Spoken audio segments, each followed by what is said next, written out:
Hi, my name is Aajonus Vonderplanitz, and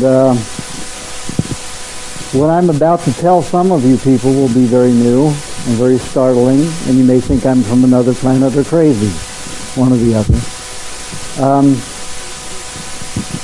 30 years ago, I was dying of multiple myeloma, which is cancer of the blood and bone. Stomach cancer, started with stomach cancer.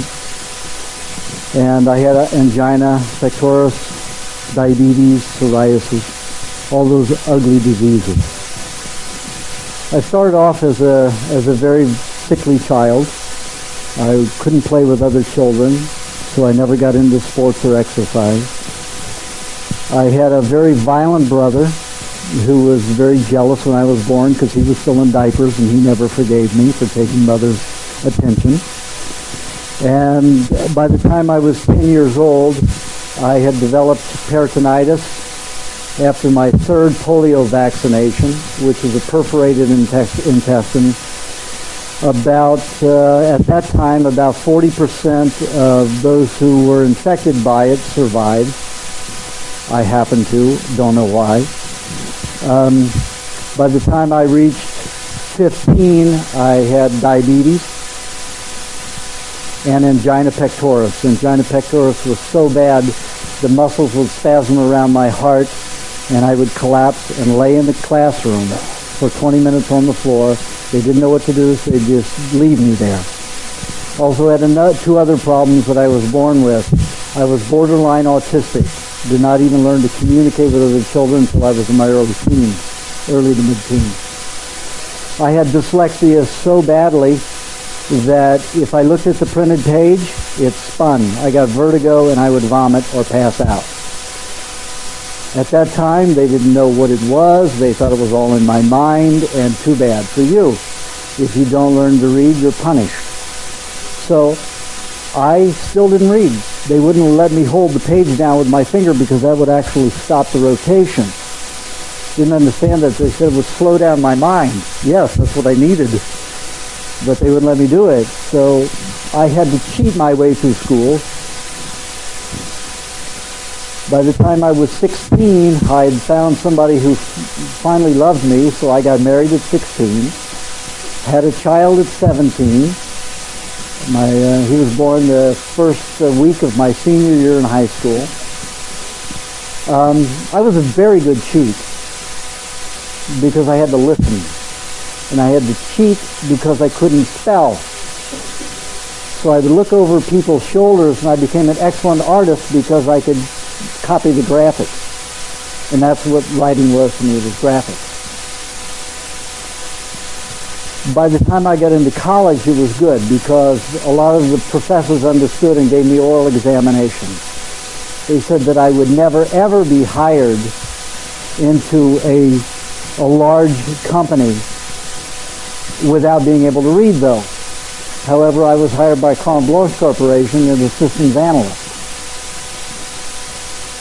As long as you show intelligence, somebody will always take you under their wing to an extent and give you a chance.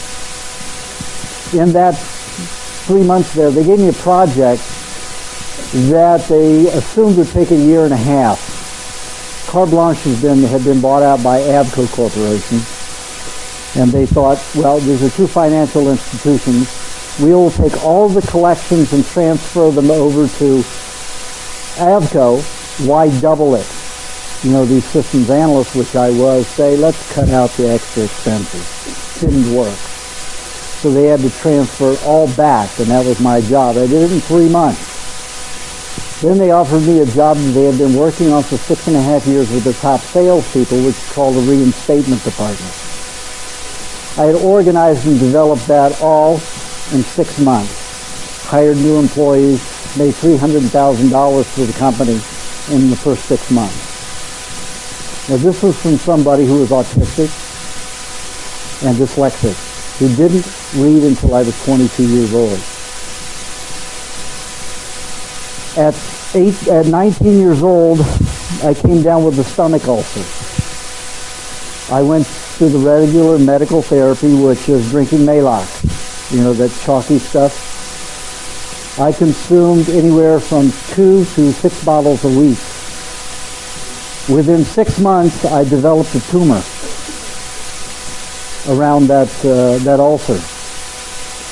So they decided to commit surgery, remove the tumor, cut the vagus nerve to my stomach so I would never again secrete hydrochloric acid, never again digest properly, and stretch the duodenum of vagotomy pyloroplasty. When I came out of that, it was miserable. Anything I ate, I broke out. Every day, my system got worse. I was already sickly. The incision became keloidal, which means it became tumorous. It got to be about this wide and deep all the way to my stomach, and was raised about a half inch to a half inch off of my stomach. Is the air conditioning on in here? I'm going to have to take off my clothes in a minute. You want to see that? That's all that's left. This little bitty thing. Thank you. That's nice. Anyway, it keloided, and they said, oh, we got to irradiate that, because if it grows, it could choke your stomach off your esophagus and you will die. So I underwent radiation therapy. My teeth nearly fell out. They were dangling. My gums bled. They turned purple. I got very sickly. Of course, radiation prevents cells from regenerating, so that means you don't heal. And they irradiated me all over my cavity here. I developed multiple myeloma, cancer of the blood and bone. And they said, oh, gee, now we have to poison you to death, but they didn't tell me it was poisoning. They said chemotherapy. They wouldn't use it by its correct name, poison. For every one cell, one cancer cell that chemotherapy destroys, it kills 1 billion healthy cells. That's like me killing everybody on the planet because I don't like sick people. Pretty barbaric, isn't it? Medical profession is ill, and they create illness. So by the time 3 months went by in chemotherapy, I was an invalid. To get to the bathroom, I would roll off the couch. I would roll across the floor. When I got to a doorway, I used my elbows to pull me through.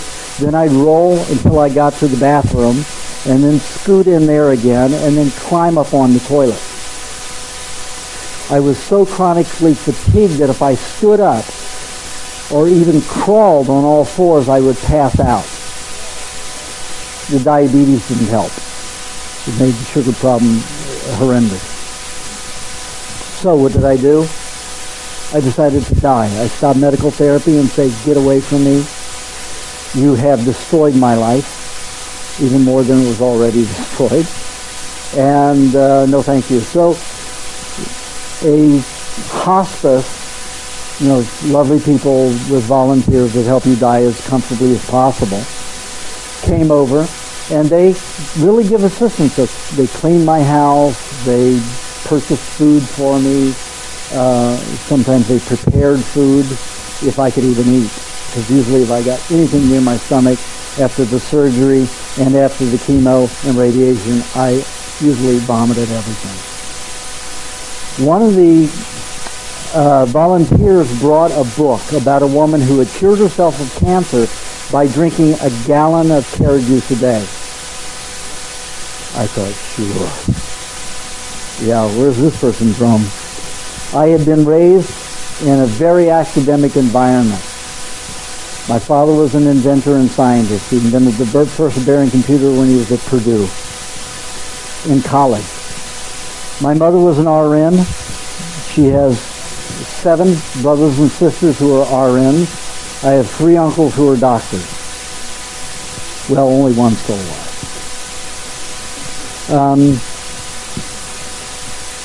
I had no idea that nutrition had anything to do with health. Didn't have a clue. And I thought raw carrot juice, you've got to be out of your mind, got to be the worst tasting stuff in the world. Because all I'd ever eaten was cooked carrots, and they made me vomit. And I hated them. But after he persuaded me a little bit, I tried it. And it was tasty. And I thought, well, what do I have to lose? So I began drinking the carrot juice, and all of a sudden I could read. I said, wait a minute, what's happening here? My dyslexia is going away, the vertigo. So I continued drinking the carrot juice, and I continued reading. And I got full of myself, and I thought, I'm just getting better. I'm blessed. All my prayers were being answered. So I stopped drinking the carrot juice, and the vertigo came back, and my dyslexia settled again. Drank the carrot juice again, it disappeared. I stopped drinking the carrot juice, it returned. So it was obvious to me there was carrot juice. I said, why would carrot juice do that? It brought all kinds of questions to my mind. So I began studying nutrition. I got a tutor for 3.5 years who tutored me here in Los Angeles. I went to the colleges. I went to UCLA. I went to Santa Monica City College. I went to all those colleges trying to learn something about nutrition, and they didn't have a clue. Not a clue. And this was back in the, late 60s and early 70s. Not a clue. No matter where I went, nobody had a clue about nutrition. So I had to go to all these unusual places and learn, unusual books. And of course I directed my interest toward raw foods because cooked foods didn't do the same for me. They didn't make me feel any better. So I concentrated on raw foods. By February of '72, I had a phenomenal experience with my girlfriend who had developed peritonitis, which is the same thing I had at 10 years old. Oh, and they had misdiagnosed that peritonitis as appendicitis. So they took my appendix out even though it was fine and in excellent health, just in case it caused me problems in the future. That's the medical thinking. Be prepared. Go by fear. Destroy. Just like a military thinking. Attack and destroy. Before. If there's any fear, get rid of whatever it is you're in fear of. So as I began experimenting, I decided that cooked foods were definitely out. Meat was definitely out. Because when I ate cooked meat, I had the worst experiences of any other food. Besides vomiting. Meat didn't make me vomit. Cooked carrots would and peas and stuff like that. But the cooked meat would make my psoriasis unbearable. My face looked like raw hamburger. So I poo-pooed for a long, long time meat. So I was a raw food, fruitarian, vegetarian. This is great. I cleaned out. I got healthier. I got skinny. But I got healthier. I still could not get over all the damage done by the radiation, chemo, and surgery. So I thought, well, I'm going to live out with wild animals and find as primitive people as I could find to find out what they are doing, because I had read here and there or heard here and there that certain tribes had no degenerative diseases, and I was going to find them. I heard that animals that lived in the wild and did not have their food source damaged by anything or anyone had no degenerative diseases. I wanted to experience such a thing. So I took off on a bicycle, lived out of a sleeping bag for almost 3 years. I lived with coyotes, I lived with alligators, I lived with American Indians, I lived with Eskimos, I lived with a lot of different people. I had been told many times, let's say 3 times altogether if I can recount correctly, raw meat's the thing to eat. You want to heal quickly, raw meat. I said, no way, do you know how poisonous raw meat is? Are you insane? So at the end of 2.5 years of living outdoors, my multiple myeloma resurged. I was weak. My CFS was horrendous. I decided that I would go ahead and die. So I decided to fast to death. And we know how long it can take to fast to death. From around 60-some days. And I had already fasted. The longest fast I had ever done was 41. So I knew that I could go a long time without eating before I would die. And I'm not for fasting unless you're just not hungry and you're not anorexic. Because that fast took me about 2.5 years to recover to where I was before that fast. However, at this time, the multiple myeloma resurged. CFS was one of the bad side effects of multiple myeloma. And as I was fasting, a den of coyotes befriended me, and they brought me a rabbit. Ooh, now you're saying this guy is really spaced out. Let's leave the room quiet. Let's go out of here. And I ate that raw rabbit, thinking, because of what my relatives had said, my medical relatives, never, ever, ever, ever, ever, ever, ever eat a raw rabbit. I mean a wild rabbit, cooked or otherwise. They contain bacteria that will kill a human painfully in 24 to 48 hours. And that came back to me at that point, and I said, 24 to 48 hours, that's pretty good. You know, I've been suffering most of my life, and I was almost 30 years old at this time. So I thought, that's pretty good. I'll take it. 24 to 48 hours and I'll be dead. So I sat down to eat the rabbit. Hadn't eaten meat in 6.5 years. It came right back up. Here it was, this little bunny rabbit. I was eating it raw. Bloody, warm, everything.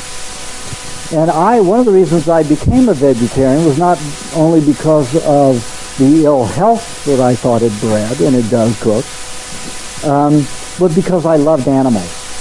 I mean, I couldn't communicate with people, but I could communicate with animals in my autism. You know, animals I could communicate with. I played with snakes. I played with all kinds of animals, not humans. So I stopped. One reason I stopped eating meat was because of animals. But this one was going to help me die. So I psyched myself up. I sat down for 5 minutes and said, okay, wimp, let's eat this thing. Let's do it. Hold your breath, chew, rip, swallow. So I did. And I didn't chew much. I swallowed. The more I ate, the better tasting it got. I ate 3.5 pounds of that jackrabbit, and it was about 7 pounds. The coyote shared the rest and left. I went back to my campsite to die, painfully. I laid down at my campsite, felt euphoric, and I thought, I am dying. I died 3 times before. I died twice on the operating table and once in a drug overdose.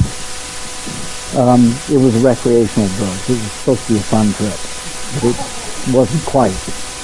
And I knew what leaving the body was like. It was euphoric. Why I ever came back? Still a question.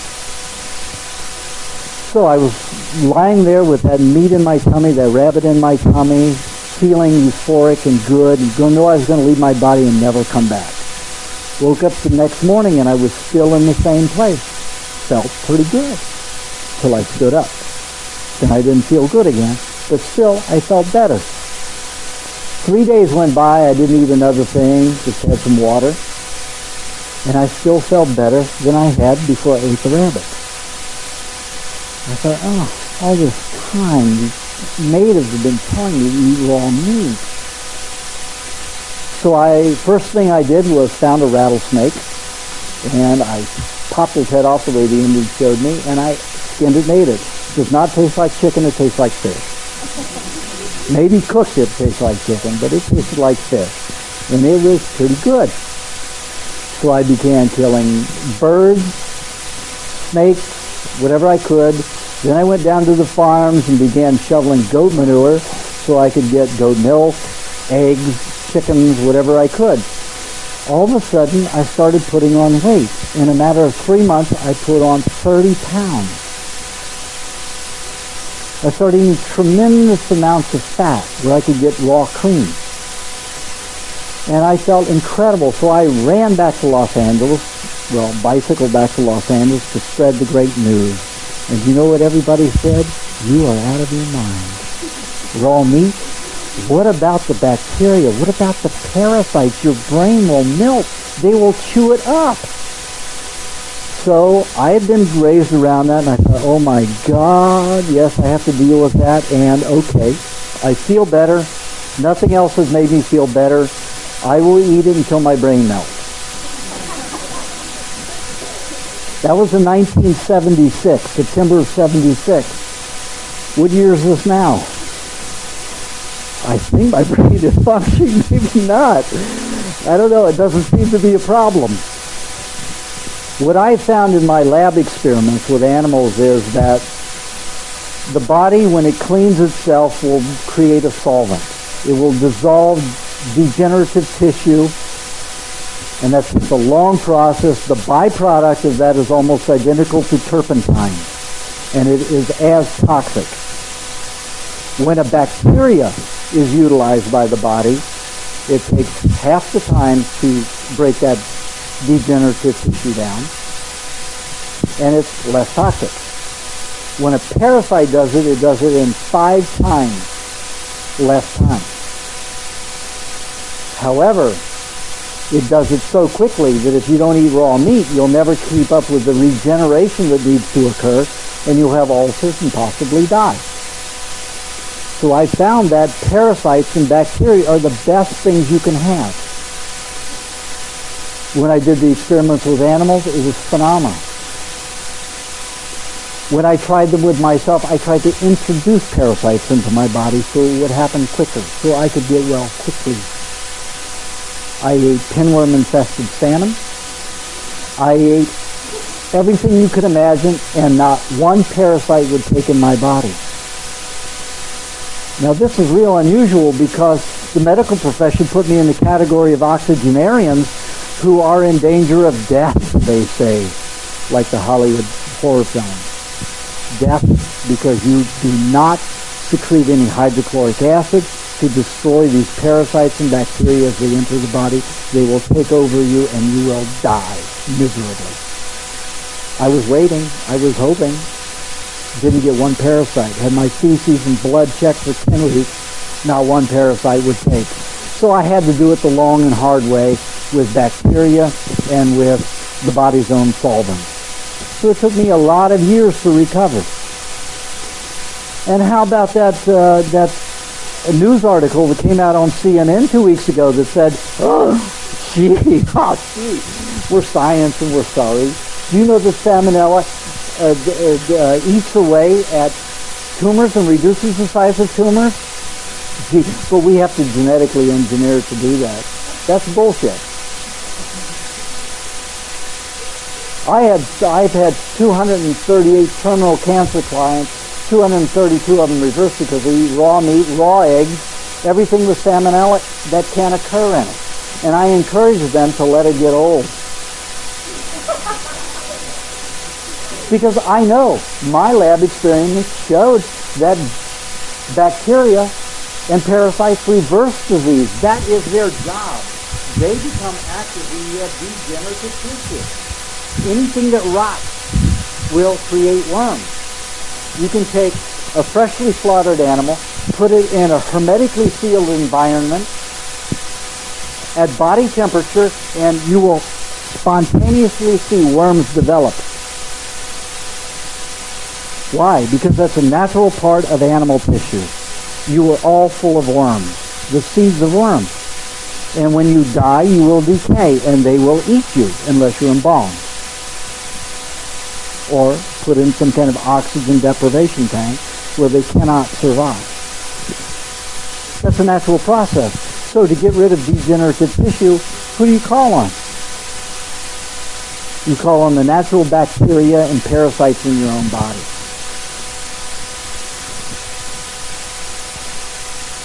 It works 95% of the time in all cases. One disease that I have not been able to reverse in any case is Alzheimer's after the third and fourth stages. Or I shouldn't say I reverse, the diet reverse. Lots of raw meat, lots of fat. Lots of fat. Boy, you say, this guy's the upside down man. He's backwards. He doesn't know his butt from a hole in the ground, right? Well, take a look at the Eskimos. 80% of their caloric intake is fat. This was 100 years ago.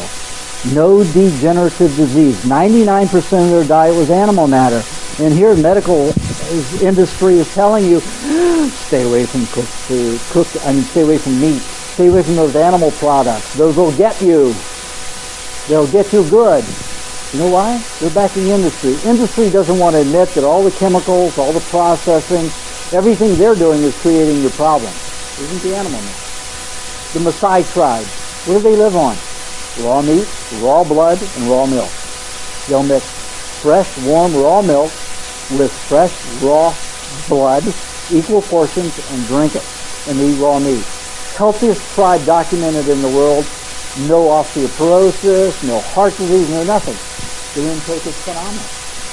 Eskimos had their first case of dental caries in 1886, I believe it was. No degenerative disease. Their first case of cancer was in 1934. We've all been fed a lot of hogwash. Now, there's a lot of diets that work for some people. Well, what do you know what works for you? Well, take a look at your whole anatomical system. A lot of dentists will say, well, we don't have carnivore or saline type teeth, which are all ripped. They're for ripping. We have those grinders for chewing, grains and nuts and fruits. However, you look at all the tribes who lived on meat, when they started gathering, they developed osteoporosis.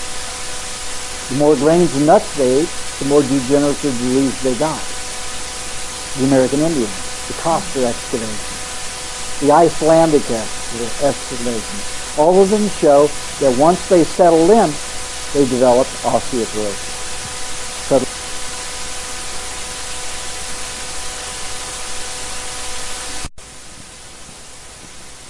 Carbohydrates, grains, nuts. The digestive tract in a human is 2.5 times shorter than any herbivore. The stomach of an herbivore is 2 to 4. We have 1. They have 60,000 times the enzymes to disassemble the cellulose molecule and get the protein and the fat from it. By the time the vegetation hits our sigmoid colon, we are just then beginning to fractionate that cellulose molecule to get the fat and the protein. All we're getting before that is vitamins and enzymes and minerals, which goes back in trying to make digestive enzymes to break down the cellulose. Doesn't happen. I've only met 8 people out of 1,800 vegetarians who did well as vegetarians, and all 8 of them were men. They all had one thing in common. They had 3 overactive glands. Usually they were the gonads, the adrenals, and the thyroid. For some reason, it created a very acidic bloodstream where red blood cells generated very easily without eating meats. Nobody else I've ever found does besides that type. So, it sounds like the media that's telling all these stories told and formulated and theorized by the medical and scientific industry are all wrong. I eat 100 times what they say is healthy eating fat. Now, fat is great. It lubricates you. It'll stay supple. It'll stay fluid at body temperature unless you heat it over 104 degrees. Then what happens? It's just like clay. Clay is very malleable. Once you fire it, once you bisque it, even the lowest temperatures, it becomes brittle and will never again be shapeable. That's what happens to a fat molecule. And when it goes into your system, there's no more ion exchange. So in a period of 10 to 50, 60 years in the body, it hardens like a crystal. Just like glass. Just like if you fired clay at a very high temperature. No wonder people get a hardening of the arteries and cracked veins. Split their brain cells, get aneurysms. Because you're eating cooked fats that cannot exchange ions and are doomed to become brittle in your body. And if they've been a part of the elasticity or the lubrication within the cell, then the tissues get lesions. If they form a constituent of brain matter, then you're going to get clotting in there. And transmission will not occur, like in Alzheimer's.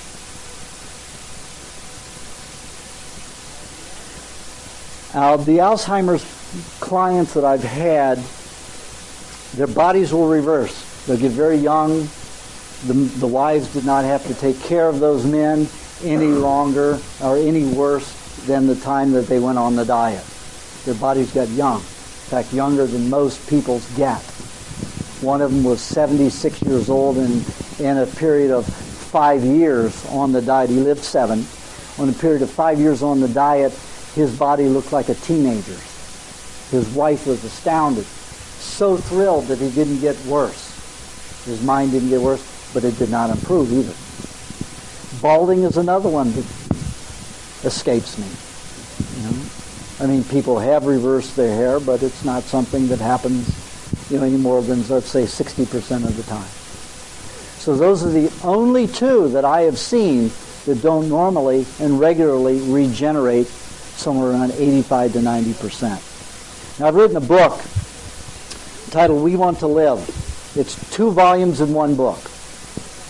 The first is a story. It tells about when my son was in an automobile accident when he was 22 years old, damaged 1/5 of his brain. They said that nobody would ever live with that much brain damage. He came back, he's normal, he went to college, graduated, and he's fine.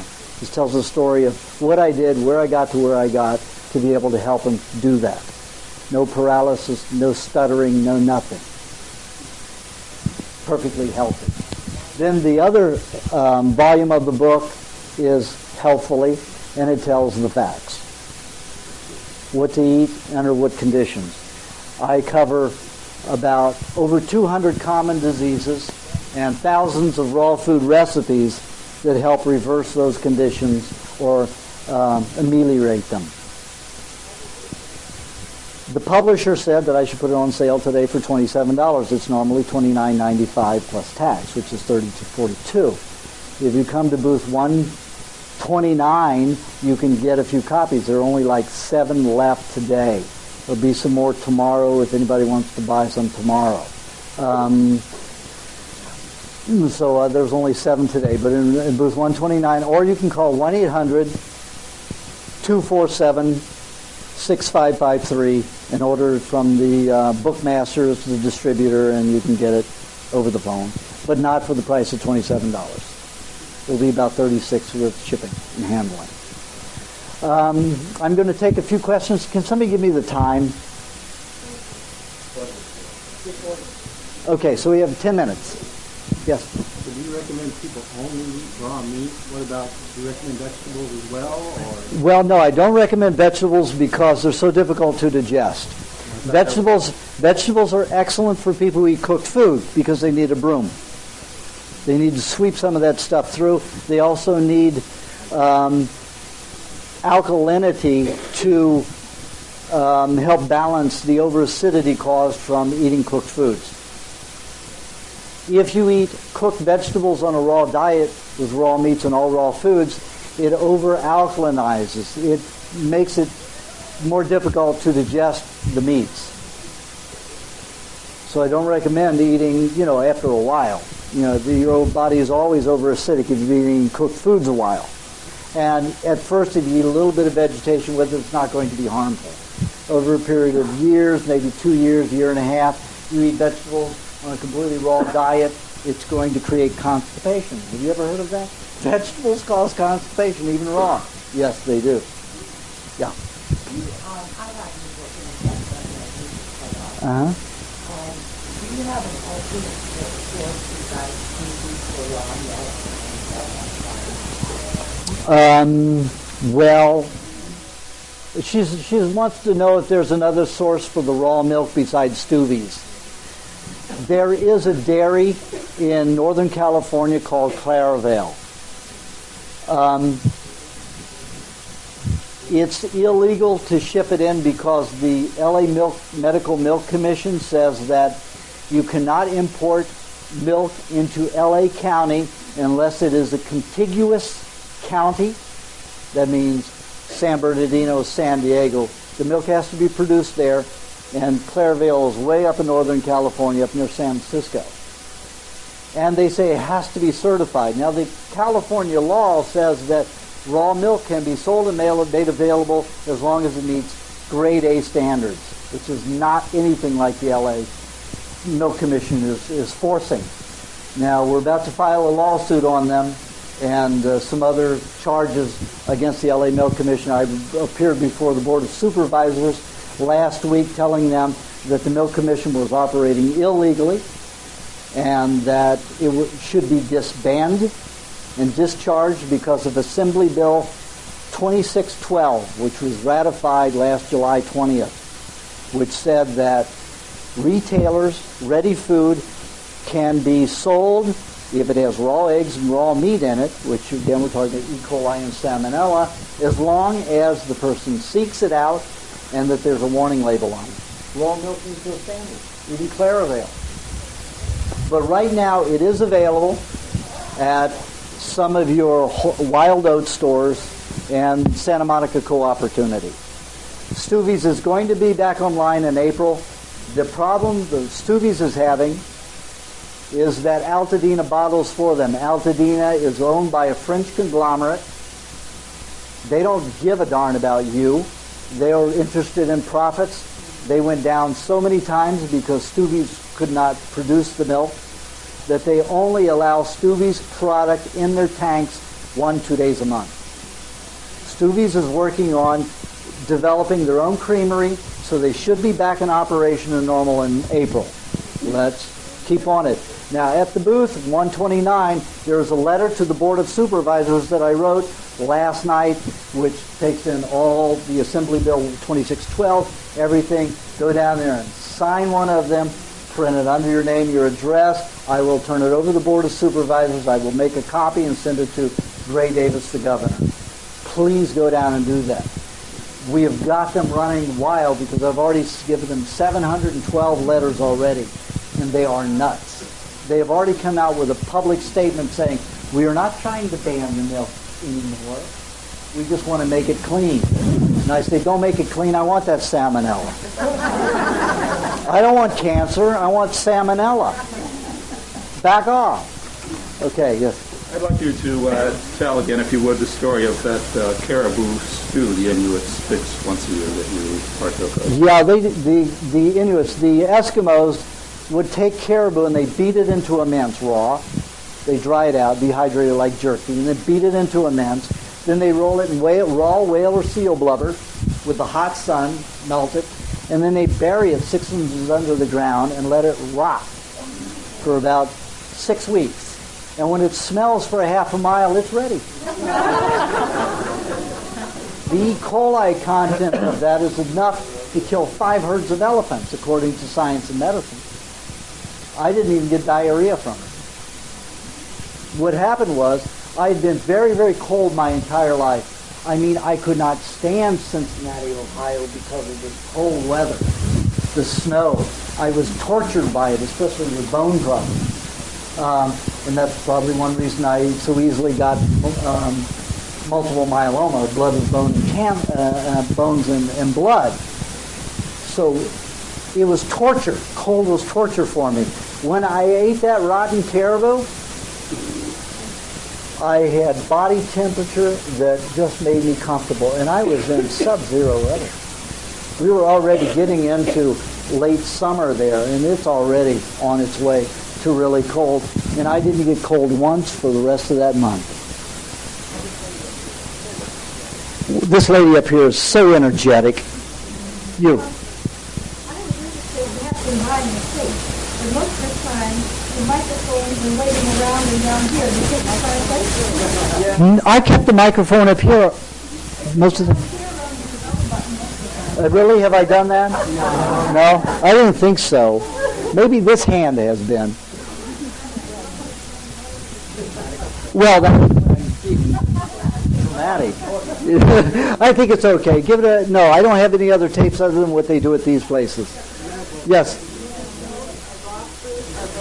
Yeah, maybe... The reason I don't eat fruit very often, maybe 2 a week in the winter, fall and winter, and maybe 1 a day in the summer, is because of my sugar problem. And I don't recommend it for any of my clients who have sugar problems, and I don't recommend it for women because they get more emotional. And I found that if you take them off the sugar, they don't get as emotional. Very calm. They don't even have PMS. Pardon? Like I said, no. Vegetable juices is where I get my vitamins and enzyme supplementation. If you get a bottle of vitamins, normally 82 to 92% of it is toxic. It is garbage that will chelate and clog your intestines and other tissues. So you can use maybe 2 to 12%. And for that it may balance in your system, the side effects over a long period of time degenerate the intestinal system and the glandular system. If you drink vegetable juices, you will get everything without any toxicity.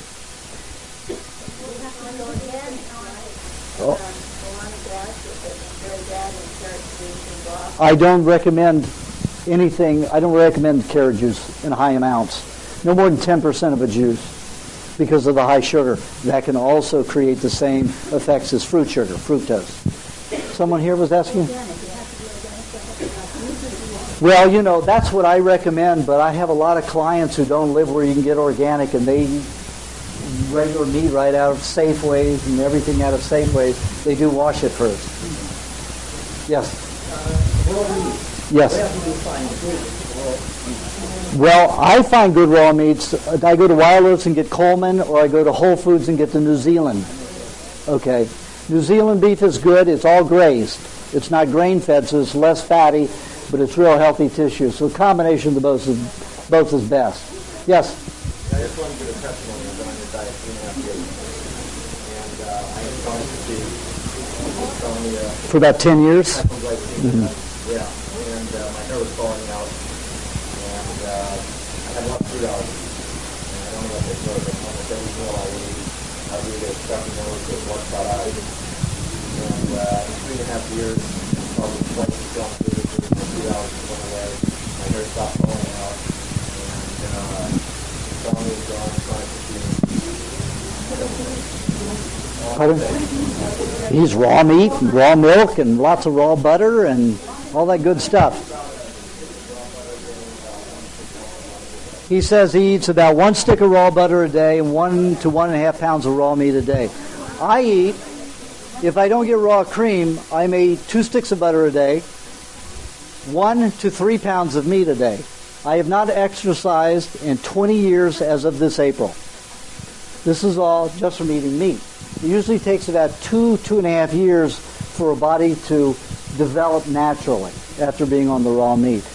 But I was always sick as a child. I never got into sports, never got into exercise. I'm not against it.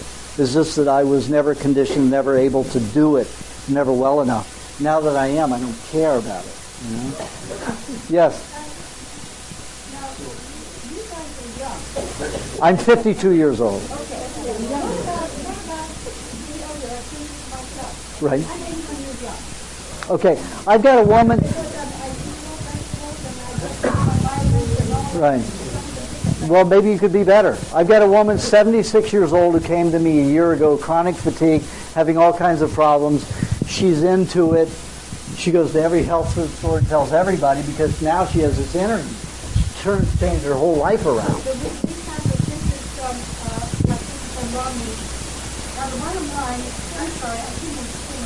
Oh, bad, naughty. Good. Okay, so the bottom line is that I used to love raw hamburger, but I used to love it. Then I was afraid I might get these little worms and parasites. Right. But I don't know if I like that. At my age, if I had been used to it, it's harder. Well, then you came in late. You're just going to have to get my book or get the tape. Get the tape. Get the tape. Get the tape. Don't bother these people with that. All right. My blood type is O. Okay, that doesn't make any difference. I have about probably 40 clients who are A. And they tried going off of meat, red meat, and do diadamos. They got very weak again. So diadamos might be appropriate on a cooked diet because the cooked proteins, because they develop the protein toxins and you have the lipid oxides involved, create an entirely different enzyme reaction. So all my A's eat even red meat and do very well with it. Yes? Uh-huh. But my daughter, who's now 40, every time she practices, the needle just straight up. Uh-huh. Yeah, lots of eating meat with olive oil. Carpaccio, the Italian way. That'll help get rid of it. It usually people that have that kind of indication have taken a lot of aspirin. Was she an aspirin taker? Well, there are aspirins in some kind of things, that she may have been taking. Also, caffeine does that to some people. Somebody had a question over here about teeth? Well, ask this gentleman right here. Doesn't have many teeth and he eats the raw meat. No, the Eskimos never chew.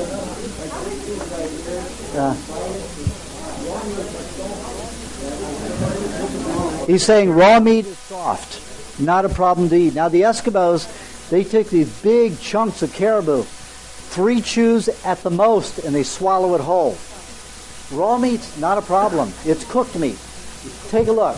If you have an animal, lots of animals eat bones, raw bones. They never get splinters in their throat.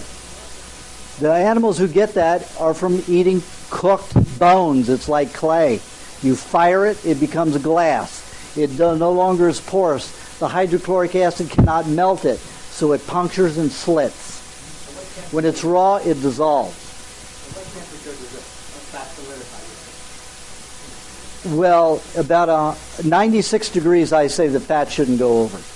96 degrees outside of the human body. No, I don't take any of those. The only thing I take is vegetable juice. I haven't had my cholesterol checked since 84. We've got to break this in 3 minutes. Haven't had my cholesterol checked since 84, but it was around 148 the last time. I have clients who come to me with high cholesterol, about 380, somewhere around there. Within 6 weeks, they're normal. However, I do have one Olympic gymnast. She's 24 years old. She has to maintain a 324 cholesterol level or she can't work out. When she did it on cooked foods, she would get ill all the time. She was constantly going into detoxification, which were flus or colds.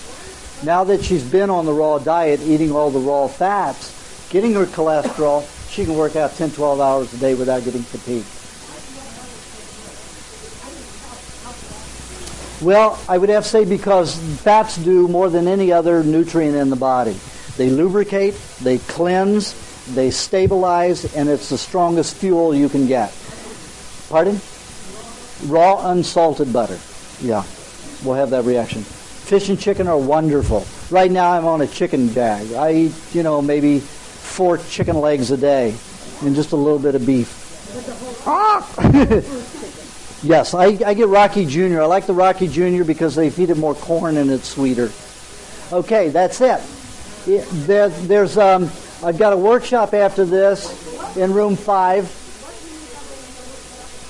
I do personal things. I take a look at you and help you out on an individual level. Thank you very much. Bye.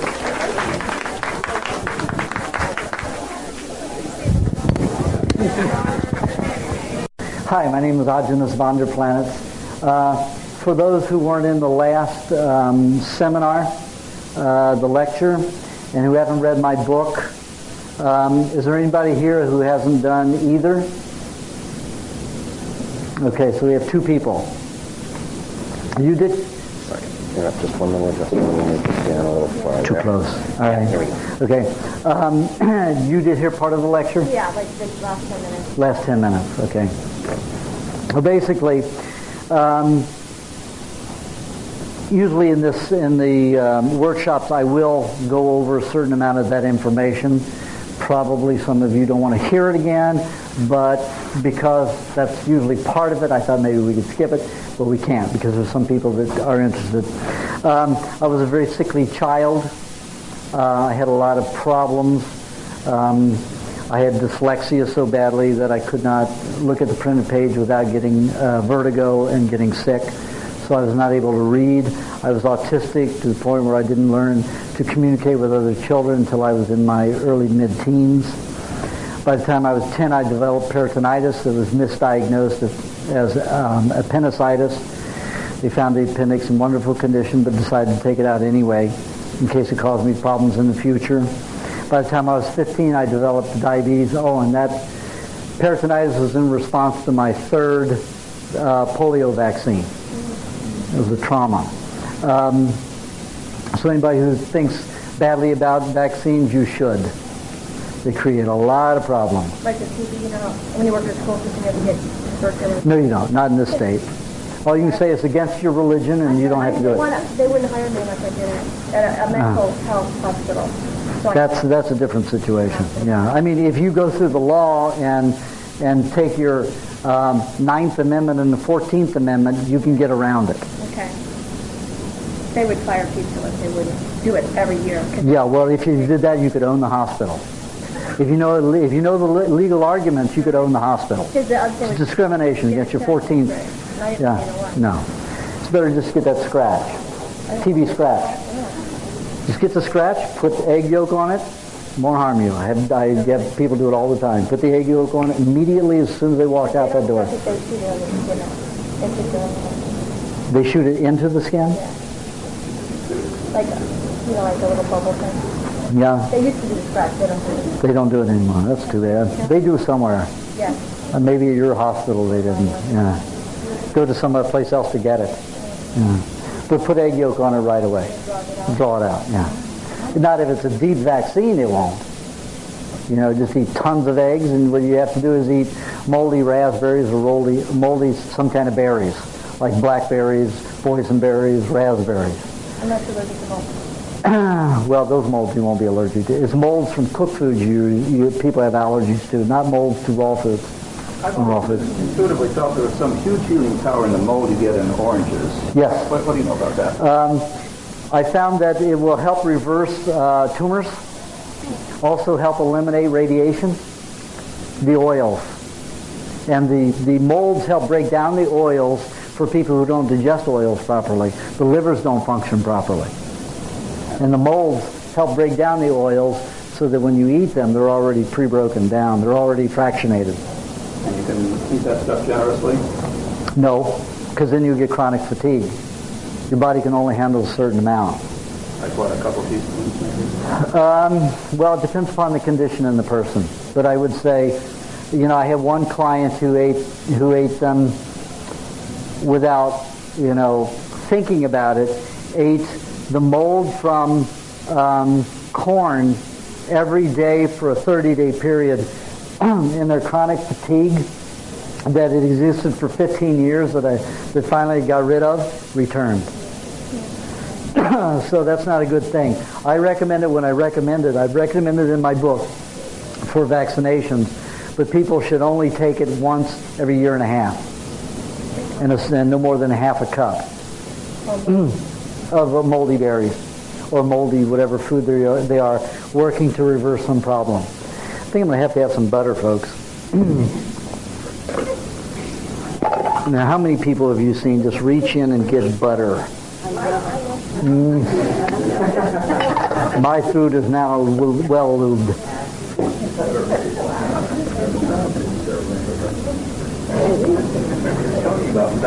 I'm going to cut to the chase on it.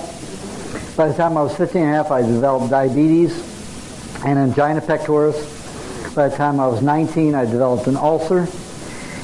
With the medical treatment of Maalox, I developed a tumor next to it. They performed a vulgotomy pyloroplasty on me, severed the vagus nerve to the stomach so I would no longer secrete hydrochloric acid.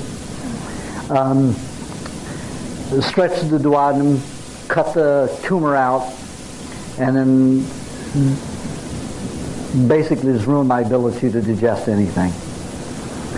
Then that became tumorous, the scar, the incision all the way to the stomach, all became tumorous. They irradiated that to prevent the cells from regenerating. That gave me blood and bone cancer. And then they said, whoop, now we have to give you chemotherapy, which is poison. And they gave me chemotherapy for 3 months. I was an invalid.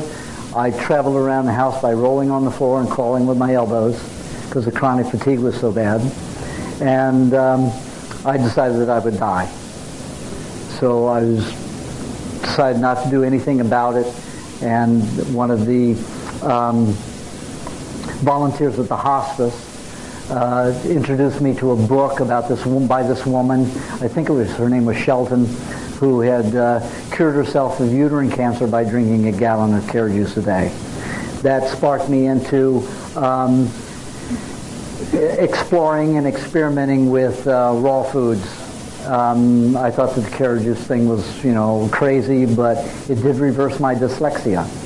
And that encouraged me. When I'd stop drinking the carrot juice, my dyslexia would return. Then when I would eat it, it would go away. And 3 times that I knew that they were related. So then I explored raw foods after that mainly, and had a nutritionist tutor me for 3.5 years. Took me a long time to get to the raw meat because I went into raw fruitarian and vegetarianism for 6.5 years. Lived off of a bicycle for 2.5 years at that time, traveling all over trying to find natural remedies, living with animals, coyotes, alligators, chipmunks, wild cats, anything I could, lots of Indians, trying to find something that was maybe a secret out there in nature that man didn't know about, and living with different native tribes. Very big money for all the time. Very big, I didn't need money. I ate off the land. I ate fruits and vegetables, and that's it, fruits and vegetables off the land. People, I had long hair and beard, and it was, because I lived outdoors, it was very golden. And, people fell on their knees and thought I was Jesus or something sometimes and would give me money. I didn't even ask for it, and they'd give me money. So, then I would stop at a health food store when somebody did that and I would get some raw cheese if they had it. Or I'd go to a store and get, 5 or 6 or 7 avocados, and I would just eat them all at one time. Living with the Indians, they told me about raw meat. I poo-pooed it because I was closed-minded about eating meats of any sort, both because I didn't want to kill animals and because I thought it was poison. And then when I was dying, I was introduced to eating meat again, a raw rabbit. I ate it. It made me feel better. I recovered. I started eating lots of wild things I would kill and eat, and it restored my health over a long period of time, but I knew I was getting better from that point on. Can you say briefly what the fruitarian, vegetarian diet did for you after 6 years? Well, it basically gave me osteoporosis to start degenerating my bones again. It made my psoriasis unbearable. It made my diabetes unbearable. But it was an improvement over where you were, right? Yes, up to a point, but then it got worse, downhill with everything. And the multiple myeloma resurged, the blood and bone cancer, so I was chronically fatigued again. So it took me to some place, and then when I got me as clean as it could get without rebuilding, regenerating, then it was downhill. And that's a problem with eating high carbohydrate diets, that you cannot contain and utilize the minerals because there's not enough fat. The fruit sugars burn it up. So then you have a mineral loss and bone degeneration.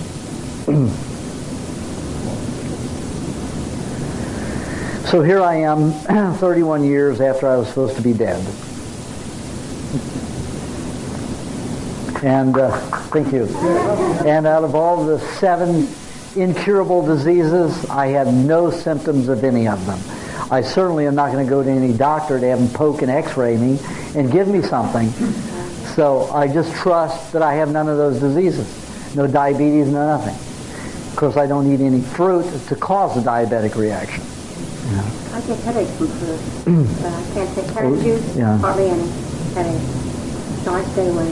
Mm-hmm. Yeah. Some people, I suggest that most people don't eat much fruit because I found it nothing but bad all the way down the line. Especially for moods, women in moods, men in moods too, same way. Cuts way down on that moodiness, way down. I have some clients, one chronic fatigue individual that she'd been chronic fatigued from the age of 16, I believe it was, until she came to me at 26, I think it was. Been on the diet about 2 years, very slow progress. Finally got her moved to a warm climate from Oregon, where it's always rainy, and she's a person who's well affected by sunshine. So I got to move down to San Diego a couple of months ago. She's doing better, but she got in touch with somebody else who I work with occasionally, who thinks this of any carbohydrate, no matter if it's fruit or anything. He says it's poison. The Bible and the apple, that's the poisonous food. Fruit is the poisonous fruit. And I thought it was a little crazy, but I'd start hearing stories that I hadn't heard before, getting to places where I hadn't heard before by doing such a thing. Fasting only on meat. Now, it isn't fasting, that's feasting. You don't eat anything but meat and water. And it's working in some situations. So I could no longer deny it. So then I started working with cutting out most fruit. And I find it works incredibly well in most situations. Carbohydrates, even carrot juice, keeping it way, way down. If you balance fruit with some kind of protein like soaps or almonds or something, would that help? Or no, it's very difficult to digest any of the proteins in nuts because it takes a vegetarian animal to really break the protein down properly. Even if you soak it? Even if you soak it. Then it makes it even worse because then it starts to react into a vegetable because it starts to grow. And once you do that, there are enzymes which are prohibitive of certain digestive functions. Like, if that didn't react, all birds would eat all seed and there would be nothing growing. They wouldn't go to insects or anything else.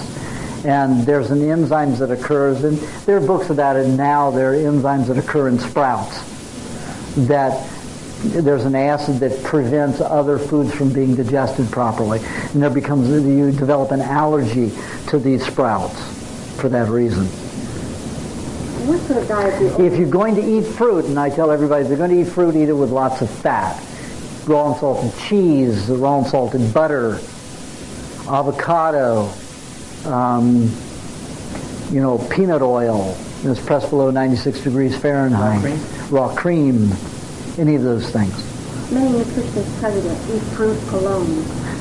This is not... Well, those nutritionists basically come from a fruitarian-vegetarian background.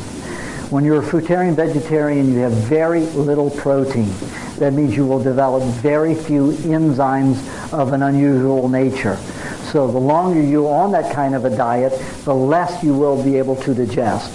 So it gets to the point where you have to eat mono meals. I was there, I know. But once you start eating protein, all of a sudden you can mix just about anything. I don't recommend that people eat sweet fruits of any kind with red meat, because it mainly turns it into pyruvate, which is a protein sugar, and your body cannot use it for regeneration. And red meat is very important for regenerating the glandular tissue, especially liver. This workshop is about living disease-free, so I'm going to give you the clues. The body cleans out garbage with fats. It makes solvents, just like in the industry we make solvents with fats mainly. We put a little bit of alcohol in it, or a little bit of some kind of other thing to break down the fat to make it more soluble. The body does the same thing, about 8% alcohol. You can get 8% of alcohol from eating for a whole week all that you will need from one piece of fruit. So you don't need much. I understand the 8% alcohol. The body uses about 8% alcohol to make solvents. 8% of the whole body. About 12 to 15% protein and, almost 80% fat. In the fat utilization cycle, for energy, it's almost the exact same proportion. But fats are the primary substance for cleansing and for fuel. Also, they chelate, they bind, the body makes lipids and cholesterols to bind with toxins, to take them, break them down in the lymph system, then discard them into the bowels or out the skin. Should I explain my question? Sure, go ahead. Well, you mentioned in the lecture how you eat 1 stick of butter a day. No, that was Daniel. I eat 2 sticks a day. Unless I don't have if I have raw cream, I may drink 16 ounces of raw cream a day and eat no butter. Well, my question is because, like, you know, if you've gone on, like, a macrobiotic counselor and I've done a lot of stuff. I did macrobiotics for a year and a half. Yeah.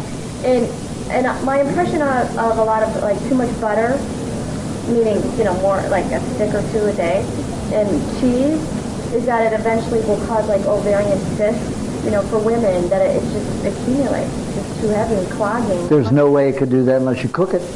Must be raw. Okay. It has to be raw. Okay. I guess I'm thinking pasture butter. Yeah, no, I'm talking about raw butter that stays soluble and stays malleable and stays fluid at body temperature. Once you heat it to pasteurization temperature, it no longer changes ions and it will dry out and harden in the body. So it's raw butter. I thought raw butter just looked like regular butter. So It does. It looks like it. It's firm, only except at room body temperature, it melts. it melts easier. Yeah, it melts. At 80 degrees, it'll get soft and melt. By raw cheese in the same Raw and salted cheese. So that's the difference. Yeah, it tastes I can like feel it when I eat cheese. I can feel it. If you can't get If you've been a macrobiotic for a while, you're going to have problems with any diet change. no, I was doing that only for a time. Oh, okay, good. If you can't get raw butter, can you have olive oil?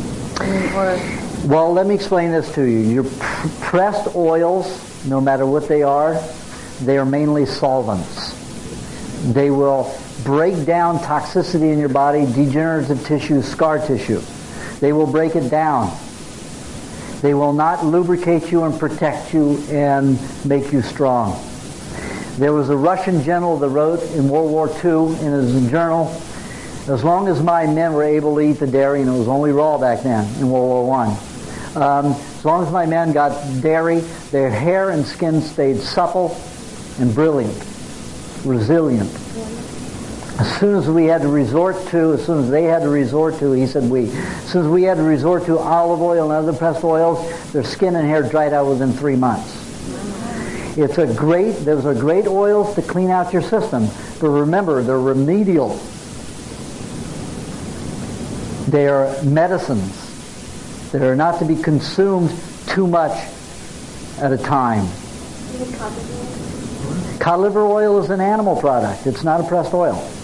It's an extracted oil, but it's not a pressed oil. It's not from vegetation or a fruit. It's actually an animal fat, and it's wonderful. As long as you can you have to talk to the chemist whoever makes it. Make sure that they extract it at no higher than 82 degrees, and they cannot use a solvent to do it. Do you know of a brand that's that way? Pardon? Do you know of a brand where they do it that way? Not anymore. You have to call. I haven't investigated because I don't use supplements anymore. It's better just to go ahead and get the fish. Have the protein with the fat. there's a doctor in Torrance actually that does that. Dr. Marshall, Bob Marshall. Bob Marshall? Okay. Do you have a number for him? I don't have it handy, but I know it's available. Okay. But I would still check into it. Talk to the chemist. Don't accept anybody's word except the chemist.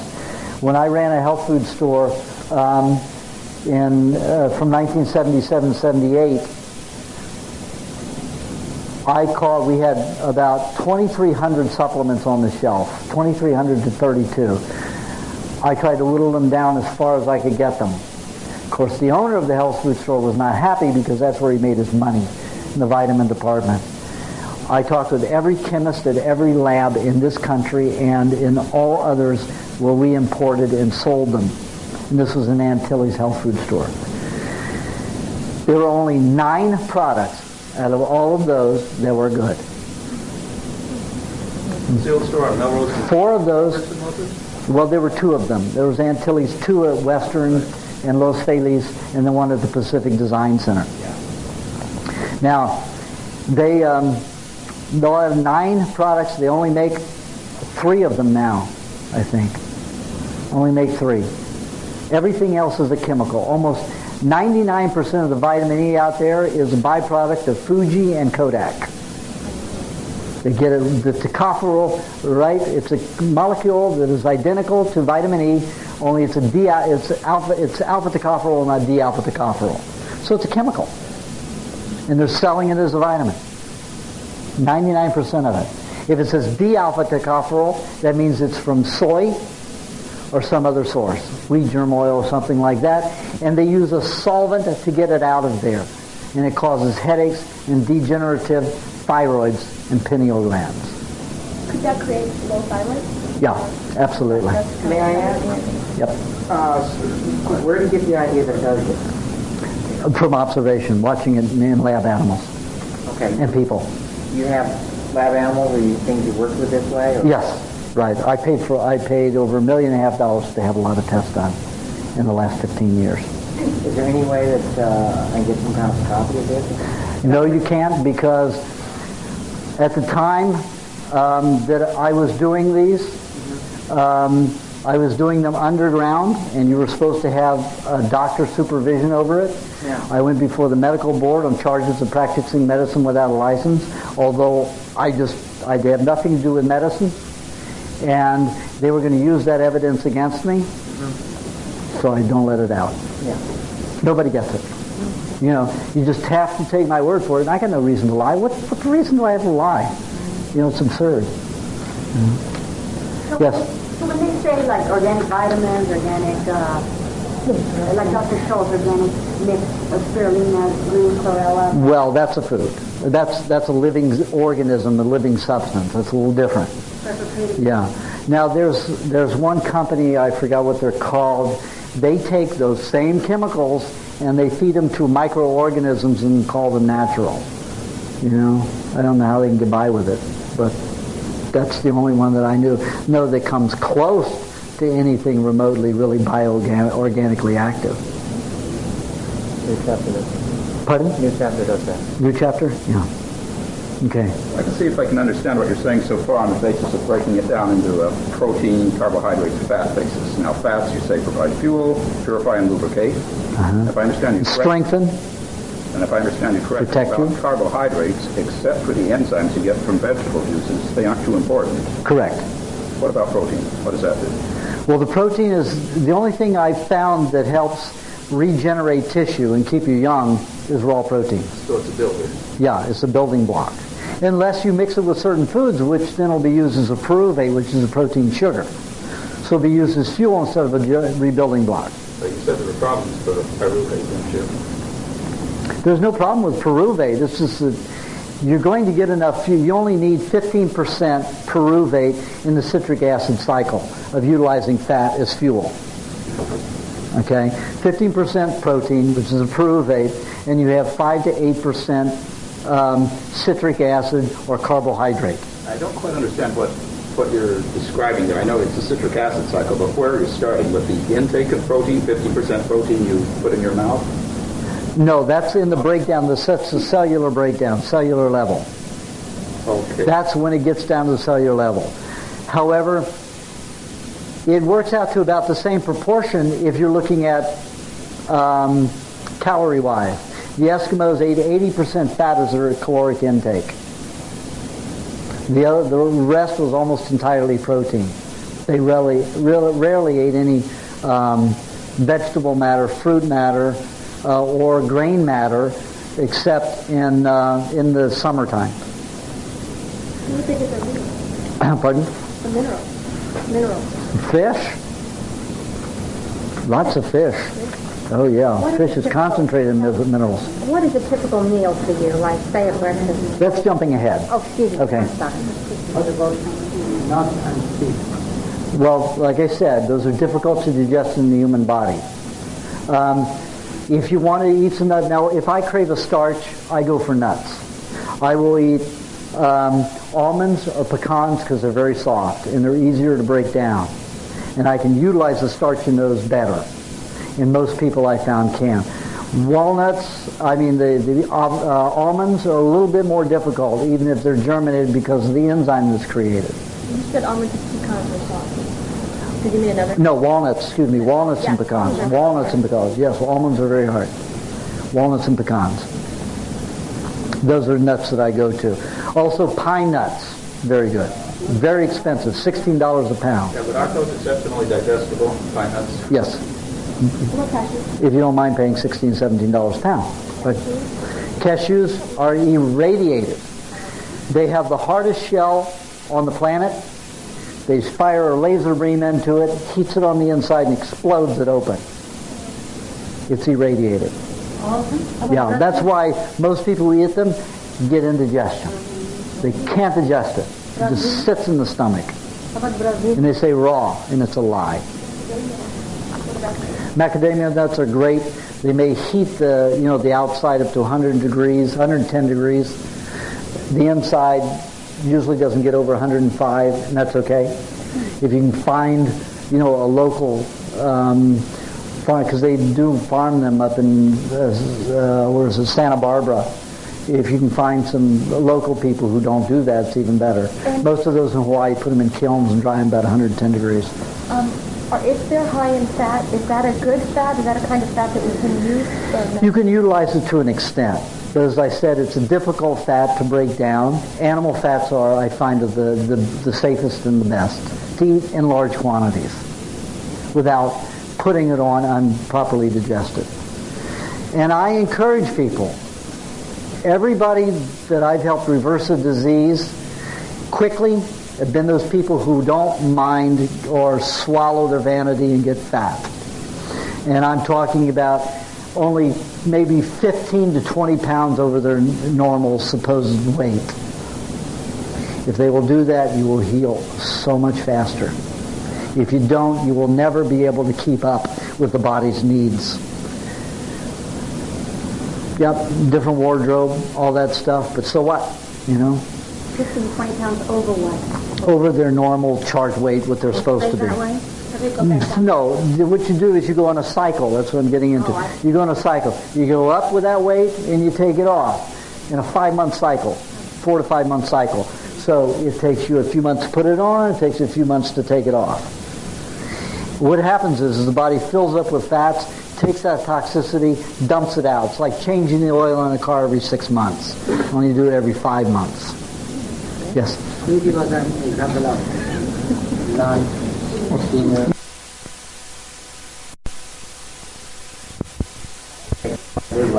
I suggest that people do it for the rest of their lives, but gain weight and lose weight. Yeah. Now I still do it, and I've been eating the raw meat since 1976. Yeah. Not on a daily basis until December of '82. So I do that still. I am right now 30 pounds over my chart weight. You are? 30 pounds, yeah. Most people my size, 5'8", on the chart should be about 155 max. I go from 172 to 180. That's my normal weight. Because on the raw meat, the density of tissue is a lot heavier. So you're always going to be overweight anyway on this diet with raw meat. You're naturally going to have that. Now my fat content is about 27%. When I have these people who do the tests, and say, oh, my God, I can help you. I can help you. And this is mainly chiropractors, freak out when they see a fat level that high. And they're not healthier than me, and they're telling me they're going to help me. Now this is the mindset that our science has basically put people into. The Eskimos did it. 80% of their caloric intake fat. But they do that because it's so cold up there. Protect them. In the Andes, take a look at the Maasai tribe. Blood, meat, milk. That's all they eat. Blood, meat, milk. Well, up to 20 years ago. Now they eat the other crap that white man has brought in. But they had no degenerative disease, tremendous amounts of fat. And they're in a tropical place. Are they heavy too? I guess. No. No, the Eskimos were never heavy. They wore these coats with a fur on the inside. They kept them warm, but they were never fat. They're all fat now because they're on white man's diet. Yeah. Yes. An Aboriginal would not be much the same. No, your Aboriginals, I just located a book. Somebody sent it to me from New York that has books written in the 1700s regarding Aboriginals, but I haven't gotten to that chapter yet. So this is the first book that I've gotten actually before they were, really corrupted. So I don't know how much. The Aborigines, from what I understand, mainly ate cooked meats. So they had degenerative diseases in a shorter life. Their life expectancy at the longest was 80 years old. You've heard stories about the Eskimos. living 50 years old. However, Vladimir Stephenson, the anthropologist who was hired by the United States government to study cancer among the Inuit and other Eskimo tribes and North American Indian tribes,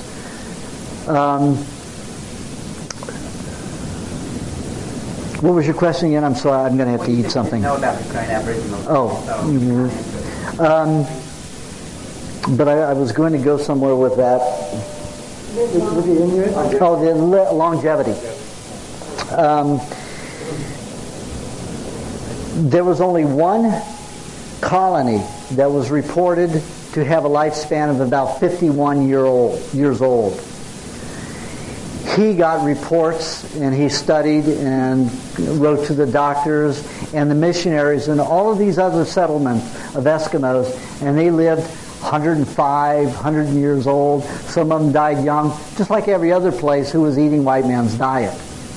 But that's all that they could do statistics on at that time, because the British and Russians had come in there in the early 1800s and introduced cauldrons to cook with. So that was up to that point. But they say that the Eskimo, the propaganda is still out there. The Eskimo lives about to 51 years old, short life. There was only one colony that had that report. And science and medicine love to take the statistics and ride with them to serve their interests. Just like they're saying, you are living longer.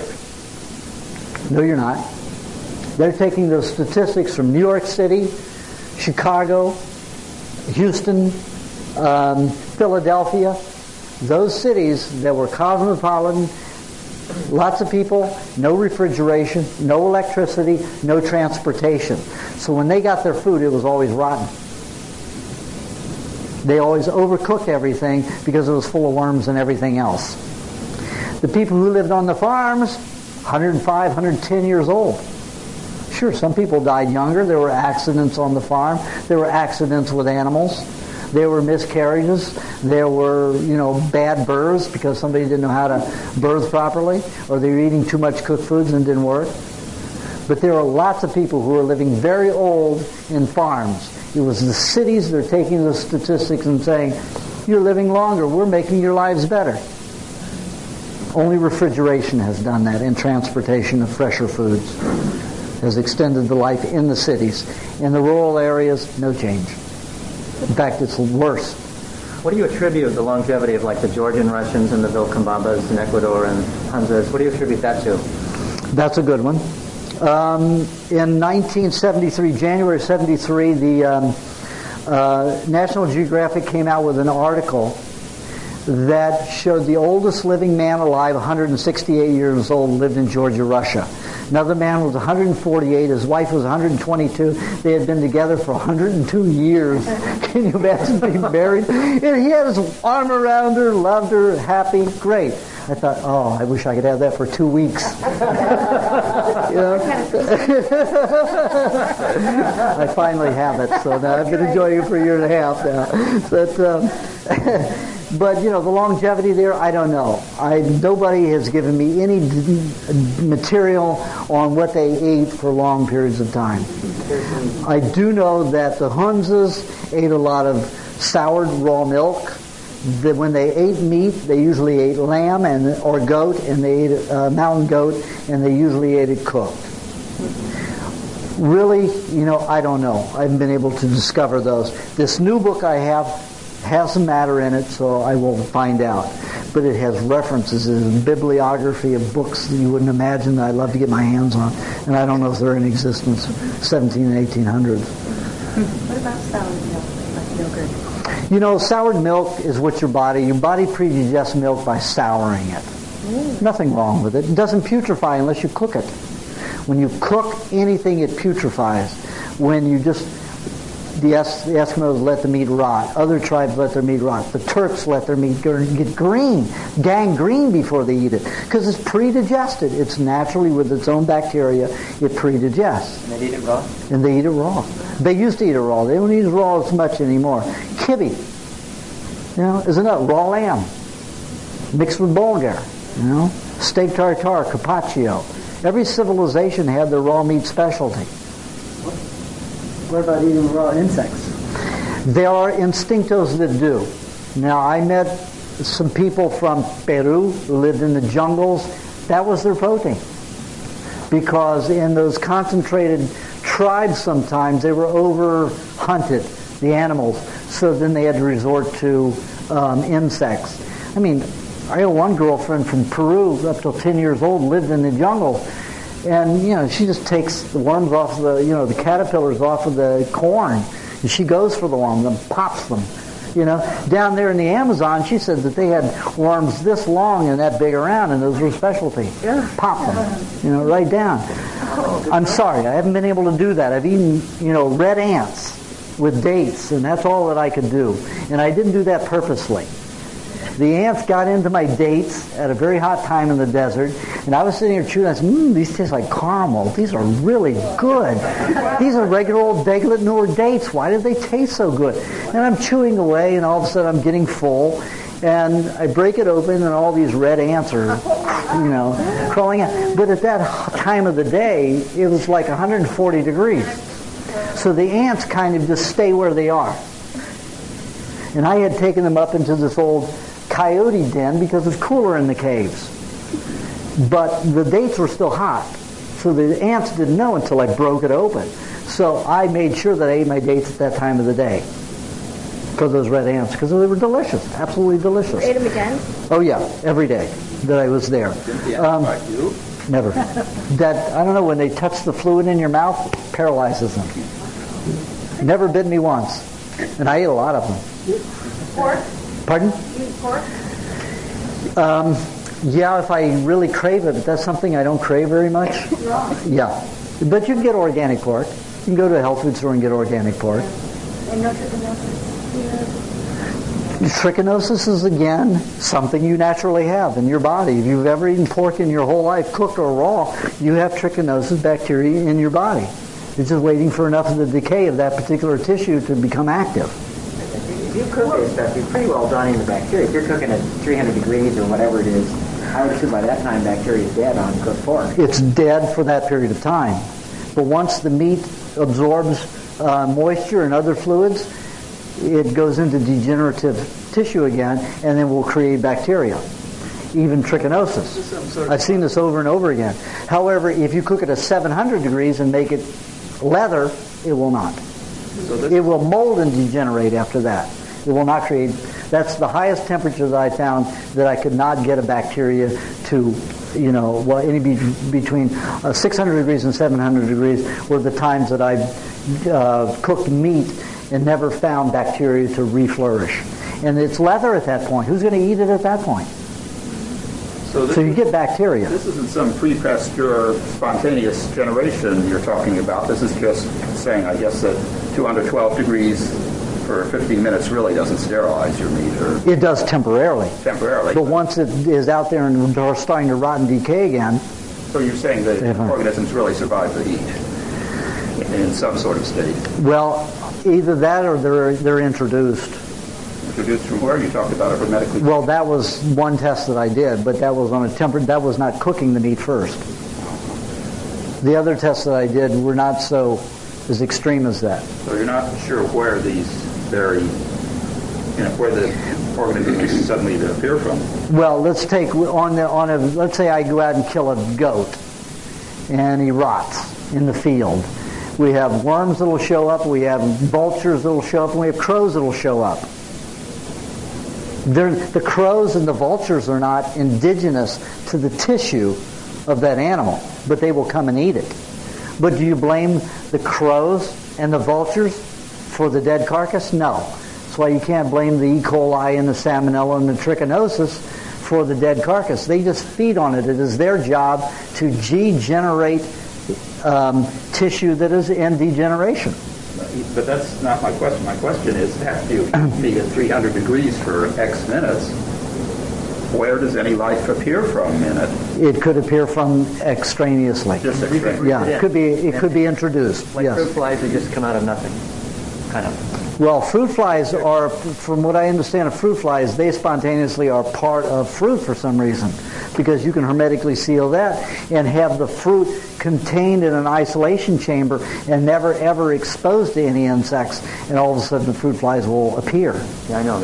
You know, so that to me is like the worms and the parasites. They are natural and indigenous to fruit tissue, like the parasites and bacteria are indigenous to animal tissue. But the crows and the vultures aren't, but they'll come and feed on it, animal tissue. Yes? Why not salt? And any other spices? Salt increases the sodium ions pretty heavily in the blood. And the body eats by the process of ion attraction. So let's say you have a potassium ion, maybe carrying a carbohydrate or a protein molecule. The cell opens up, attracts that ion that's carrying that nutrient, and gets to eat. If it's sodium ion, most of the time it's carrying water, H2O. If you eat salt, I don't care if it's sea salt, Celtic salt, whatever it might be, it causes clumping of the sodium ions. That creates such a magnetism outside the cell that often when the cell opens to get the H2O, instead of the molecules being drawn in, they will be ripped out of the cell and the cell can never eat again. So it'll shrivel up like a raisin and die. So I even learned that in high school from my biology teacher, and he showed us that 1 grain of salt can kill 2 million red blood cells by that clumping. And no matter what kind of salt it is. Clumping. This guy was way ahead of his time. This was back in the early 60s. Pardon? I guess they just kind of flashed out something. Someone did a dark field thing on some blood cells of mine. They're all clumping together. Clumping, yeah. All the blood cells were all clumping together. And I had no idea what that was about, or whether... I also had the feeling that just simply this guy was generating an electrical field, and that would clump cells that way. That would happen too. But there are many things that can cause cells to clump. There are thousands of things. Depends upon what you ate, a couple hours before, or that day, or the day before. And even what it fields you may have gotten into. Electrical fields. It could be many different things. Those blood cell analyses, they change every moment. How can you base anything on it, something that's so changeable within moments? I don't know. I don't understand it. Dates and raisins also are considered fruit. Pardon? Dates and raisins. Dates and raisins, yes, they are fruits. However, because they're not high fluid, they digest slower. Pardon? Yeah. I eat them if I eat dates, and dates are a great brain food. And I mean, I had a lapse there a moment because my blood sugar got low, and if it doesn't kick back in, I would go eat a date and butter together. 2 dates, 3 dates and butter together, and then I won't eat any fruit for 3 or 4 days. And that'll be enough to carry me through. How about figs? Figs are great. But not fresh, dried. Fresh figs are good too. They have a tendency to alkalinize the blood more than any other fruit. That isn't so good in my state of, raw foods. So when I eat a fig, I don't eat many if they're fresh. I can eat more dried figs than I can fresh. Yes? So raw eggs and unrefrigerated eggs with salmonella.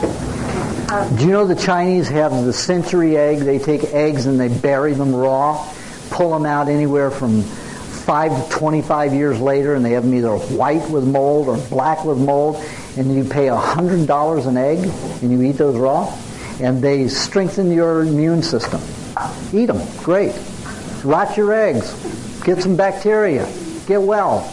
Quicker.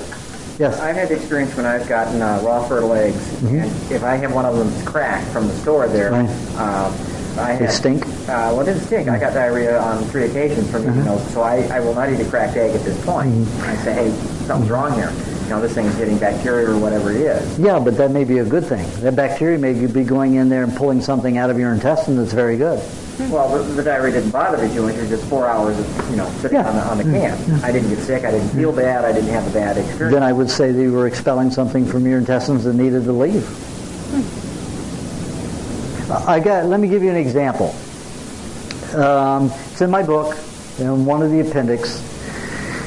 There's a woman that had a daughter, 14 years old, had polio. And the doctors were crippling her more and more and more every day, giving her lots of antibiotics, lots of penicillin, lots of anything to destroy the poliomyelitis in the blood, because it was eating up the nervous system and paralysis was resulting. Now, the woman came to me and said, my daughter is getting worse. They say they're keeping the poliomyelitis level down and it looks encouraging, but my daughter is getting worse. They're going to come to the point where they have the old saying, we cured your daughter, but here's the bill, she's dead. Cured her of what? How's poliomyelitis the problem? Well, again, poliomyelitis exists in everybody's nervous system. That's just like syphilis. We all have syphilis. It's a known. You all have syphilis. You all have poliomyelitis. What makes it active? Degenerative tissue in those areas on which that particular bacteria will feed. So I said, well, let's take the other viewpoint. Let's jack the poliomyelitis up. Let's give her as full of bacteria as we can. Feed her the raw meat and see if it changes. Her daughter was up and walking around in 6 weeks. The higher the poliomyelitis was in the blood, the more she healed. Like a natural vaccine, except. It's not a vaccine. The bacteria goes in and eats up degenerative tissue so that you can get rid of it to regenerate new tissue so you'll have live cells instead of dead cells or sick and decaying cells. So you're saying that polio went in, or it was active? That's what the polio does. It goes in. Trying to fight that bacteria. No, the poliomyelitis is a virus. Okay, it goes and feeds on tissue, but only degenerative tissue, nerve tissue. And if it cuts something off to the brain, of course you're going to be paralyzed, but it'll be temporary, as long as you're eating raw meat. Or if you're a particular person who can't regenerate tissue from cooked meat, you won't have paralysis. It'll only be temporary. But if you attack the body, then and that degenerative tissue on which the poliomyelitis was feeding stays there and rots, you cut off the channel forever. And you have permanent paralysis. So you think you put more polio in? No, all you do is do nothing to stop it from growing. Let it run its course. Yeah, let it run its course. And that's why I believe you should let anything run its course. So there's nothing to generate the tissue except fats and meat? Fats do not regenerate tissue because in my experiments with people with cancer and all of the kinds of diseases, they did not get younger. They didn't show signs of getting stronger other than the cleansing that fats created. Only 60% of my clients with terminal cancers reversed on high-fat diets without the raw proteins. So that to me tells me that in a situation of cancer, fats are the predominant importance. When I added raw meats to it, 98% reversed.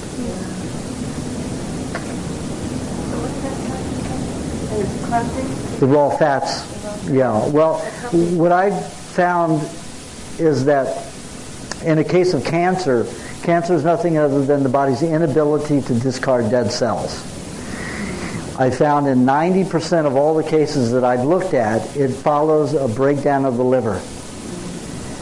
The liver, you're eating cooked foods and garbage fats with lots of lipid oxides. You tax the liver day after day, year after year. You're taxing the liver. Finally, the liver says, I got to take a break. And it's usually 13 to 18 months for that the liver may stop forming certain lipids to take care of dissolving toxic tissue, dead cells. So then the dead cells will just start collecting in the body. Well, where does it take them? If they get inundated all over in the tissues evenly, and what happens when that gets overloaded? Especially if you're eating a lot of cooked meat. If you're eating a lot of cooked meat, you're putting dead cells of another animal in there. Your body can't even take care of your own. How's it going to take care of a foreign animal? tissue cooked on top of it. So what happens? It builds tumors in the system. Some people do not go into reversal right away because we've got to regenerate the liver back to health to be able to make the lipids, to break down the dead cells, to eliminate them. But the concentration is on fats. And then you say, wait a minute, the fats are the problem the liver's having with it. It's cooked fats that are a problem. Eat a little pineapple with your fats, you'll digest it. Your liver will have a fine time with it and be good. And then over a period of maybe 6 to 10 months, it'll reverse, and then you'll stop building tumors. Are you saying that? Yeah, I had a client, as I addressed in my book, had 63 tumors in her body when she came to me. She had a week to live according to the doctors. And she was maybe 4 days away when she knocked on my door from that time limit. And she was 35 years old at the time. She was as white as your coat, and she was just like this, shook. And the flesh hung. This was only 35 years old, and this woman's flesh hung like I'd seen people in their 80s, you know. And I told her that I couldn't help her. I'd never helped anybody in that condition before. Scared the hell out of me. And I said, I can't do it. And she said, but you've got to. I've got a 13-year-old boy. I've got a husband. I've got a life to live, you know. And I said, okay, you'll have to eat raw meat. And she said, no, I'm a vegetarian. I've been a vegetarian 14 years. I eat all the right things. I said, if you eat all the right things, what are you doing with 63 tumors? And she says, well, I follow all the right protein. You know, I don't mix these foods, and I eat the right things. And I said, wait a minute, if you're eating all the right, why are you here? Why do you have all this cancer? You know, thought it was nerves, thought it was her religious, you know, cross to bear. Because she was into this Buddhist religion, you know, that said that the woman is the servant and serves the man. So she had all this guilt and thought that that was it. And I said, no. Your liver's broken down, you're eating shit food, and you need to eat right. But if you're not going to eat meat, there's no way I'm going to help you anyway. She would not eat dairy food. She would not eat eggs. She would not eat anything. And I said, well, then I can't help you at all. She says, okay, I'll eat dairy, and I'll eat whatever else you say, but I won't eat meat and I won't eat eggs. That's no fish, no chicken, no fowl, no beef, no lamb, no nothing. I said, listen, you know, I'll help you if I can, but I don't think so. I don't think it's going to work. So I had her eat 2 coconuts a day. Now, she had been allergic to all foods when she came to me. She was even allergic to water when she came to me. She had been eating for 30 days only grapefruit juice. That was the only thing she could eat. And the day before she came to me, she became allergic to that and water. She was absolutely could not eat anything without hives that would just, these hives would just blister on her. It was horrible. I got the coconut out and avocado and some cheese and some nuts. And I sat her down and I said, eat these. She says, no, I'm allergic to all of those. I'll break out in hives, especially those. I'll have a terrible time. I said, just try it. Just do it. Yeah, I can't help you if you don't, at least experiment and explore it. She ate for 3.5 hours without a bad reaction. She needed the fats, raw fats, so badly. It took her 11 years to dissolve 63 tumors. She had 16 in her liver, 30 in her spine, 6 in her uterus the size of her fist, and lots in her brain. All gone in 11 years. She is now a nutritionist, 53 years old, healthy as can be. Didn't have any medical therapy. Does she eat raw meat now? Oh, yeah. Oh, yes. Eventually, It took her... after this. It took her 1 year and 3 months, and when she ate it, it was a very interesting incident. All of a sudden, we were in Kansas at the time. I helped nurse her because she was so ill. I was just so fascinated, with the whole episode that I nursed her through it. And I had eaten a poison mushroom, so she helped nurse me to a certain extent too. I ate a death cap mushroom, enough to kill 15 people my size, and it nearly killed me, literally. It took me about 11 years to recover from it. We were in Kansas, and all of a sudden she got this. I went to a Mennonite butcher. They grow everything organic. I got a brain, and I got some liver, and I got some beef, for me. And I got, a huge, about a 7-pound filet mignon. And I'm eating away on the brain, and she decides that she's getting this craving, this taking her over, and I'm saying, okay, here, good, do it. She ate 3.5 pounds in 45 minutes. Of brain? No, of the filet mignon. I'm not encouraging you to eat filet mignon. The hunter tribes think that filet mignon is dog food.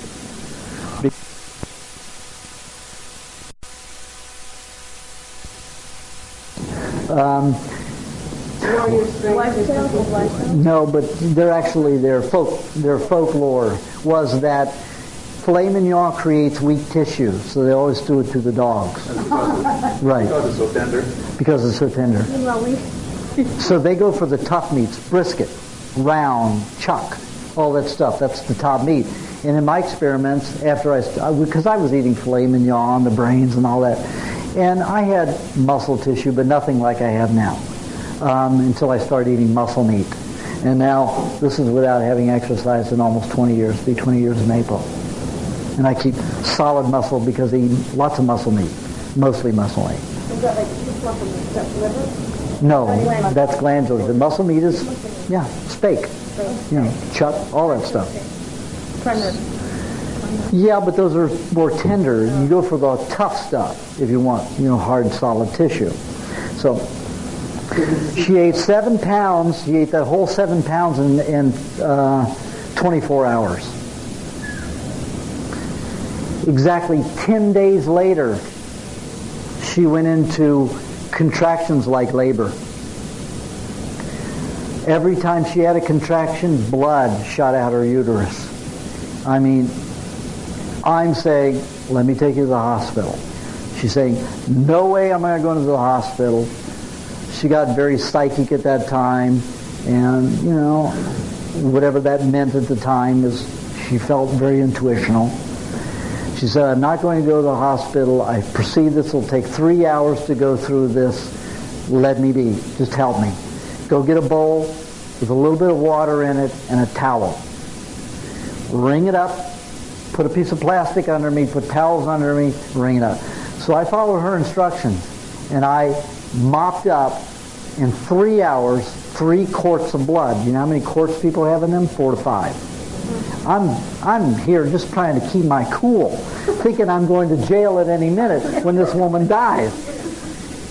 In the same house with her, because I didn't rush her to the hospital. I'd be negligent by anybody's standards. Sure enough, 3 hours to the minute, her contraction stopped. And then she says, I perceive you should take me into the bathroom, run a bath about 3 inches high, let me kneel in it. I said, whatever you want. So I ran a bath, I carried her and put her in it. She got on her knees. All of a sudden, one more contraction. The blood spit and a squamous cell tumor shot right out of her uterus, right in the tub. What did it look like? It was about this long. About this long. Oh yeah, I picked it up. I had a lab check it. She did that 8 times in 6 years. 8 times out the uterus. Her body probably got rid of 50% of her tumors by building them into the uterus and sending them out. Amazing. It was amazing. The body is phenomenal. Did you say building them in? Yeah, the body started dissolving tumors everywhere else in her body and depositing them in her uterus, building tumors there, and then she'd pass them out. Yeah. Yep. And if she hadn't had that 7 pounds of meat, she couldn't have replaced that much blood loss. And her body, it just came over her. She had to do it, instincto. I don't know if I ever finished answering the insect thing. Some people do very well with insects. I have such a problem eating insects. If I were starving and had no meat, I might eat insects. I don't know. Okay, somebody else had a question? You were saying way back that the liver, when things get too toxic, sort of goes on strike, and goes into a particular phase. Could you go into that a little more? And also, did I understand you to say that tumors really have the purpose of enclosing all these toxins so they don't destroy? Dead cells, collecting dead cells. Okay. Now, could you go again through what the liver does at that phase? Well, it's just like you're exhausted. You're overworked. All of a sudden your body collapses because you're exhausted. You can't work another minute. And how long does it collapse? Days, hours? Well, the liver never stops working like the heart. It never stops working. So when it fatigues and goes down, the liver may go down anywhere from a month, which is 30 days, all the way up to 18 months I've seen them. Absolutely stop anything but basal lipid formation. So it's rebuilding itself at this point. It's working on getting rest and regenerating itself. And it's not taking care of extra, it's not taking care of hormonal, it's only taking care of prostaglandin activity. So you need tumors to fill in for its function at that point. No, it's just that the body uses lipids, certain kinds of fats, to dissolve dead cells to remove them from the system. And if the liver can't make those lipids, those solvents, to break down those dead cells, the dead cells collect. Yeah, so the tumors. Whole. The tumors are the cell. Oh, the tumors are the dead cells. See, your cancer cell, there's only about, per 50 cells around, there's only one live cancer cell, and that's like a hermit. He's an aesthete. He doesn't have to eat. He can stay alive and stay in communication with the brain and the nervous system. A tumor that is malignant will dissolve. A tumor that is fibroid, that is non-malignant, will not dissolve easily. A malignant tumor you can dissolve quickly. And I've seen them dissolve anywhere from 30 days to 10, 15 years. A fibroid tumor that's non-malignant is very difficult to dissolve and get rid of. So your cancer cells are your friends, not your enemy. The problem is getting your liver back in shape so they can get rid of the dead cells that are collecting in the body. How do you do them? You have to feed good raw fats to that liver. Good raw fats. When you have them? Yep, raw meat fat is the best. You get sirloin fat, you call the butcher and say, hey, when you trim all the fat of the way today, put it in a plastic bag, I'm going to give it to my dog. Don't tell him you're the dog. It doesn't need to be to my question. What about handling your family and friends when you're eating this stuff in front of them? Hey, that's part of the social opprobrium you'll have to suffer. Yeah, my family thinks I'm a nut. Well, my daddy's a physician, best psychiatrist ever. Yeah. Look, don't tell the rest of the family about this. Keep your mouth shut. Your brother thinks you're nuts. Your other brother thinks you're nuts. I'm not sure about you myself, but I know you're trying something. I don't think you're going to get through doing this. Go ahead and give it a shot. It was 25 years that I did the things that I did before my father said, I'm proud of you. You are incredible. You don't age, you get younger, and here you get older, and all I'm doing is more feeble. He says, I don't know how you do it, coming from where you've been. And it was just in the last 8 years that my father acknowledged that. Hey, you can't please people. You got to please you, your own health.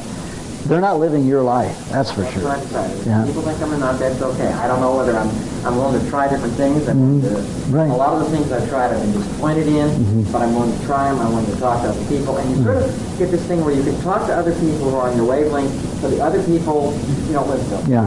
Well, the best thing you can do is say, you mentioned the tribes Maasai, and you mentioned the Inuit, the Eskimos. Before white men came around, they had no degenerative diseases, and they lived on raw meat. They had no cauldrons to cook with before white men came around. They ate all raw meat. 99% of Eskimos' diet was raw meat. The Maasai, before the white man introduced toxic foods to them, ate nothing but animal matter. No vegetables at all, ever. No fruits at all, ever. Healthiest, strongest, most athletic people in the world. Now they're skinny and getting sick. And they weren't quite so skinny there at one point. No, they were tallest race, strongest race, fastest race. Now they aren't. So, and also let me give you a story. my father and mother retired to an island, Jekyll Island, Georgia. And on this island, all the group, the in group, had a party. Each couple would have a party for all the other couples on the island. There were only 8,000 residents, and 90% of those were workers at the hotels and the golf courses. It was the land of golf courses. And the few there couples, the well-to-do, had parties for others. So there was 1 or 2 parties a month thrown by these couples. I happened to be in town when my mother and father were throwing theirs, and my mother invited me to the ballroom for the banquet. And she said, "What do you want?" And I said, "Well, what are you serving?" She said, "Roast beef and filet of sole." I said, "I'll have the filet of sole raw." My father slammed on the brakes to the car, yelled at me, "You're not going to embarrass me with that. You're not going to do that to me." I said, "Dad, this is 1981. People eat sashimi. People eat sushi. It's okay. You're not doing it. You're not going to embarrass me." I said, "Dad, I don't care how it makes you feel. It's my body. I know what it feels good. I know what helps me. I'm not going to tell you what to eat if I invite you to my party. So please, let me have mine." So we ended up at the table, and I'm eating the raw fish, and my father's going, and their priest that they invited say, "Oh, you're having sashimi." And then "Oh, you're having sushi." And it got around, and then my father just relaxed. You have to go through these things. It's part of people growing into you, into your new you. If you're thinking about exploring this particular avenue toward health, it's an opprobrium that's out there, especially with the bacteria and the parasitic phobia out there, which has no basis whatsoever. It's an old theory. Yes. Got to ask about 5 questions, but can I test your truth? Ask me one at a time, and I'm gonna hop around. Okay. What about for children? It's great. I have children born on it. I have children. I've got a couple in Connecticut. They have a 1-year-old and they have a 4-year-old. They're both girls. The 4-year-old has been brought up on soda pop and all the regular garbage. Okay, the parents are now eating the raw meat, the raw milk, everything. They can get it there. It's legal to get the raw milk from a farmer. So they can go right to the farmer and get the raw milk and raw cream, which they do. They make all this available. The 4-year-old will drink the raw milk only. And it took her a few days to get there. The little 1-year-old, she'll go open the refrigerator, and the first thing she gets goes for the raw meat. Wakes up in the morning and goes in the refrigerator and gets the raw meat. The child won't eat any cooked food. That 1-year-old instinctively will not eat any cooked food. If you put raw or cooked in front of her, she goes for the raw food. Some kids are just already, a little too corrupt, like the 4-year-old, to do it easily. But she'll eat lots of raw eggs blended with banana. The 4-year-old. She loves those. Yes? Do you subscribe to the different metabolic chemistries of different blood types and what they will do well with and what they won't? The Diadamo, I addressed that in the last one. Right. The Diadamo, I'll go ahead and address it again. The Diadamo method applies to cooked foods. You have different enzyme and toxic reactions from that, and there are enzymes which bar the digestibility for like type A for red meat. I have 40 clients that are type A, and any of them, we tried it. We experimented, and when they went off the red meat, they did not do well. So that may apply to cooked, but not to raw. Okay. I haven't applied it with raw. I mean cooked, so I don't know. I can't say that his system works at all, but it doesn't work with raw. Yes? The diet you propose is much different than the diet Gerson therapy and Contreras and the others propose. What do you think about them, and what do you think about your kind of diet? Well, Issels and Gerson have, a lot of people who've left the Gerson therapy and not improved, gone to my diet and gotten well. I say that Miss Gershon right now is in denial because of the last 17 people that I saw come out of the November cycle. One of them became my client, and she's still alive, and the other 17 of that group are all dead. Now, Max Gerson knew that the raw liver was an important factor. Raw glandular tissue reverses cancer quicker than anything that I've seen. And it doesn't have to be liver, but liver is a great tissue to eat to reverse cancer because it's 80 to 90% fat, hormone active. And Contreras? Pardon? Contreras. Contreras is, I really don't know a lot about Contreras' stuff. From what I understand, it's mostly immunology. It's a chemistry lab again. And I don't know any survivors that have come to me from that. He may do okay, but according to Hardin B. Jones research, who was Professor Emeritus of what was it? Berkeley, of medical physics and physiology at Berkeley. In the 70s, he says, after all my research with cancer, I found that the people diagnosed with cancer who refused any treatment, any of the 3 treatments that the medical profession utilized, lived an average of 12 and a half years. All of the people who were diagnosed with cancer and and had 1 or all 3 lived an average of 3 years. That means 76% of your life gone because of medical therapies. And they tell you they're going to extend your life. It's a lie, according to Hardin B. Jones. So if you extend the properties of that, you say that as long as you leave cancer alone, your odds of surviving are 76%. If you leave it alone. That goes along with my research, which shows wait till the liver kicks back in, it'll go away. Those people who don't recover are usually alcoholics or people who've been into excessive drugs and have destroyed their liver pretty much permanently. If you've already hurt it so badly that it could... Yeah, it may not come back. Yeah, exactly. So all these people taking credit for people being alive because they haven't gone to medical therapy, that they came to the Gershon clinic or the Contreras clinic and say, we're still alive because of this therapy. I have to say, according to Hardin B. Jones, if you don't go to any of those therapies, your chances of living 12 and a half years are pretty good. Well, these people may drop dead down the road. Exactly. Yeah, I have a friend who he went to the Garrison, and he's made it 8 years, and he's at this point healthy as a horse. But his comment to me, he says, well, it's still there somewhere, he says, and it still may get me. And I said, you might try some meat on some things. Yeah. I didn't particularly think about your thing, but I think a little more of the vegetarian thing. So. Right, yeah. Well, I waited, I waited a lot of years before I wrote the book and came out with it.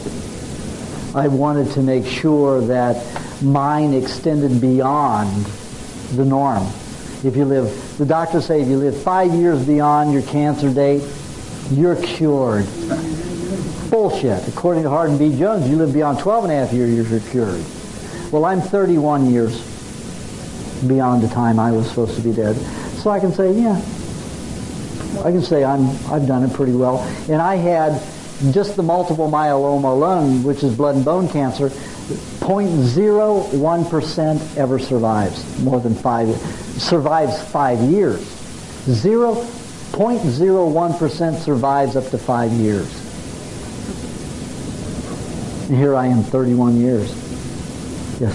I read that cancer tumors shrink in the presence of a fungus. Can you explain that? Fungus helps dissolve tissue. Fungus is, again, a property that helps decompose stuff, and it doesn't go to necessarily healthy tissue. Okay, so tumor cells, they're like degenerative tissue, and the fungus eats that. Is that... Well, most tumors are made of dead cells. degenerative or not. A mold will make them degenerative, which means they can leave the body. Most dead cells become mummified, scar tissue, and they can't be broken down easily unless a mold is introduced or salmonella or some other bacteria that will go in and cause it to dissolve and degenerate. But if you have a mummified cell, it is hard in there. There's not many things that will do it naturally. That's why I introduce molds. That's why I introduce bacteria, to make it quicker. Yes? Yeah, as far as the meat that you consume, can you just take a meat grinder and grind it all, or do you have to just take If you like. and then put it I don't suggest a meat grinder because most of them are made out of pot lead. So take a Cuisinart or a food processor, slice it up, put it in there, and chop it up that way. And what about, here's one more question, what kind of water do you drink? Do you drink like filtered water or? I drink carbonated waters only, naturally carbonated, like Gerolsteiner, Perrier. The reason is that, like hydrogen peroxide, it will increase the oxygen level of the blood. That gives me a headache. Why? You must have a lot of salts that it could be pulling out. And the salts cause, as soon as the old salts are out of your system. But if you go to the book under headaches and follow the formula, puts a little honey and a little lemon juice in there, and it usually will arrest the salts. Lime juice will do it too, and then that'll take away the headaches, usually within 10-20 minutes. Carbonated water, Perrier, naturally carbonated. Naturally carbonated, yes. Well, naturally carbonated means that in the well, there's a whole carbon dioxide area that's filled just above the water level. What they do is they run a pipe out for the water and a pipe out for the gas, the carbon, and they shoot them both together back into the bottle.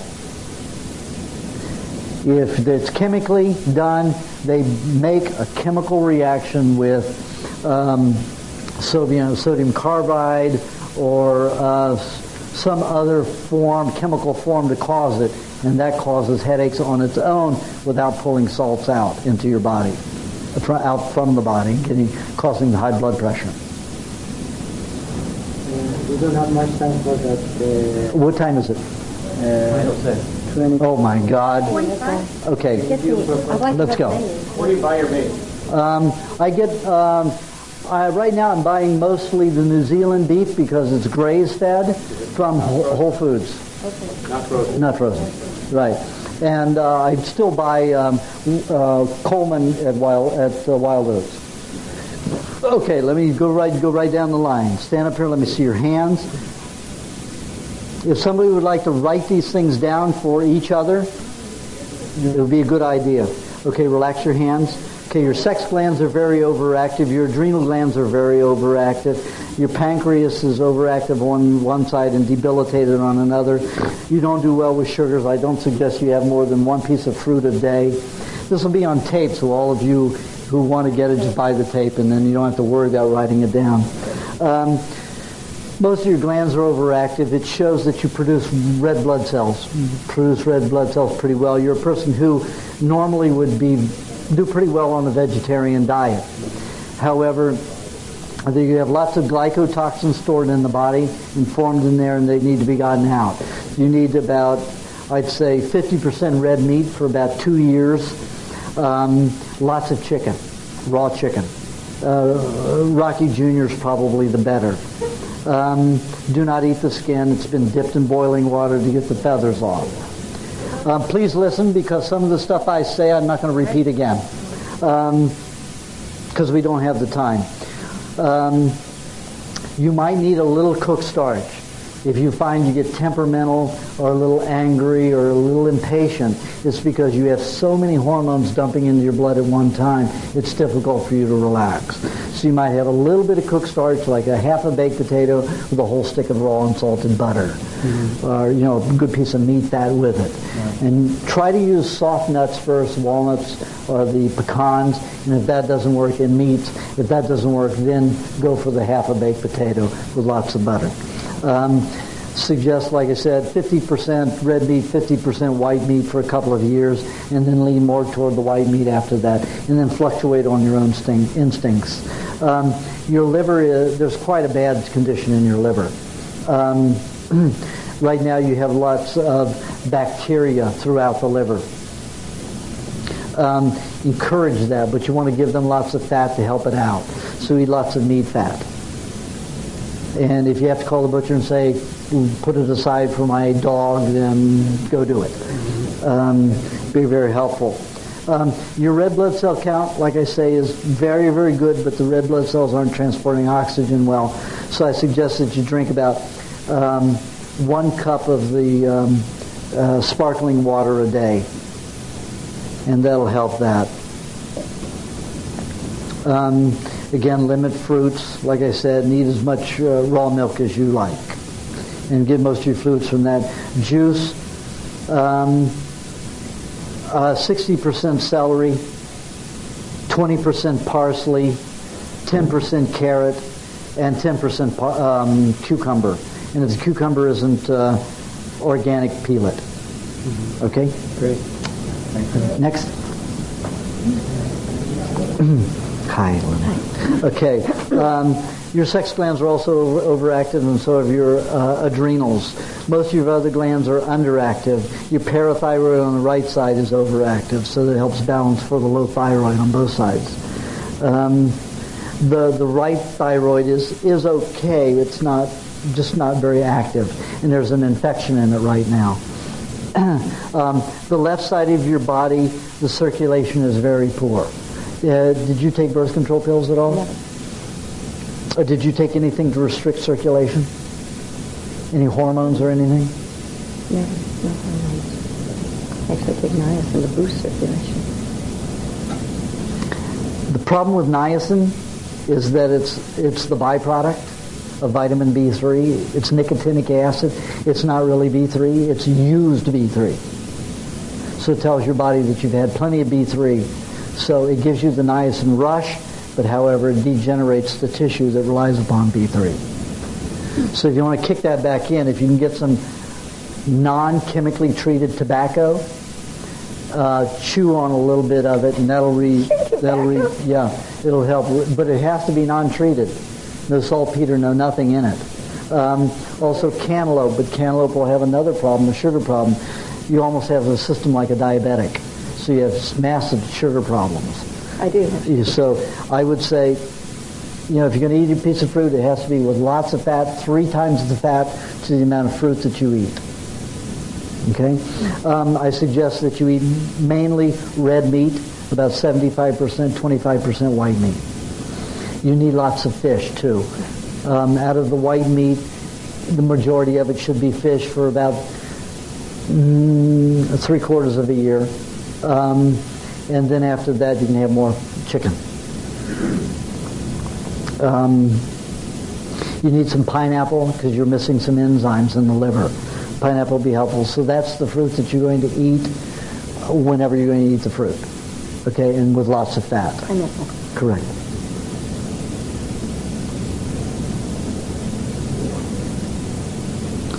Raw cream when you can get it, try to have a lot of it. Okay, you need to gain about 15 pounds, and then you'll be stronger. It looks like you're going into massive chronic fatigue, so. And that's what I was concerned about, liver and bones, because the joints are in trouble. Well, your liver is not bad. Your liver's fine, it's just not getting what it needs. You've been fat deficient for so long, it is starving to death. It's not diseased, it's not deteriorating, it's just weak from not being fed what it needs. Okay? So that's not a problem. Now, I'm giving you what I can just from the glandular system. The eye can tell me, the iris can tell me whether you have drugs stored in the body, whether there's damaged tissue anywhere in the system, what's wrong there. I'm just doing the best I can from just the hands, which is part of this one. If you want a full consultation and you need extensive help, then I can help you better by doing a full consultation with that. So I'm just doing what I can for the glandular system here.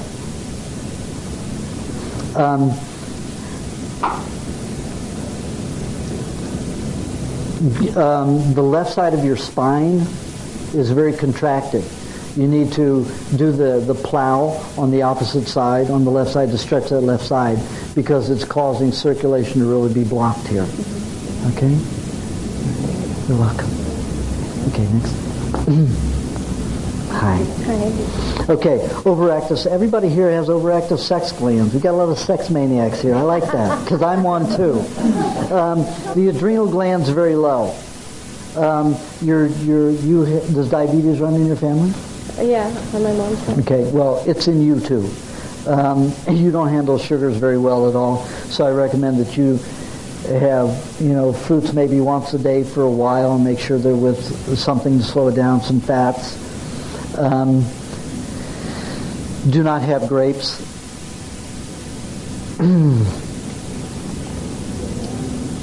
Pineapple's good for a while.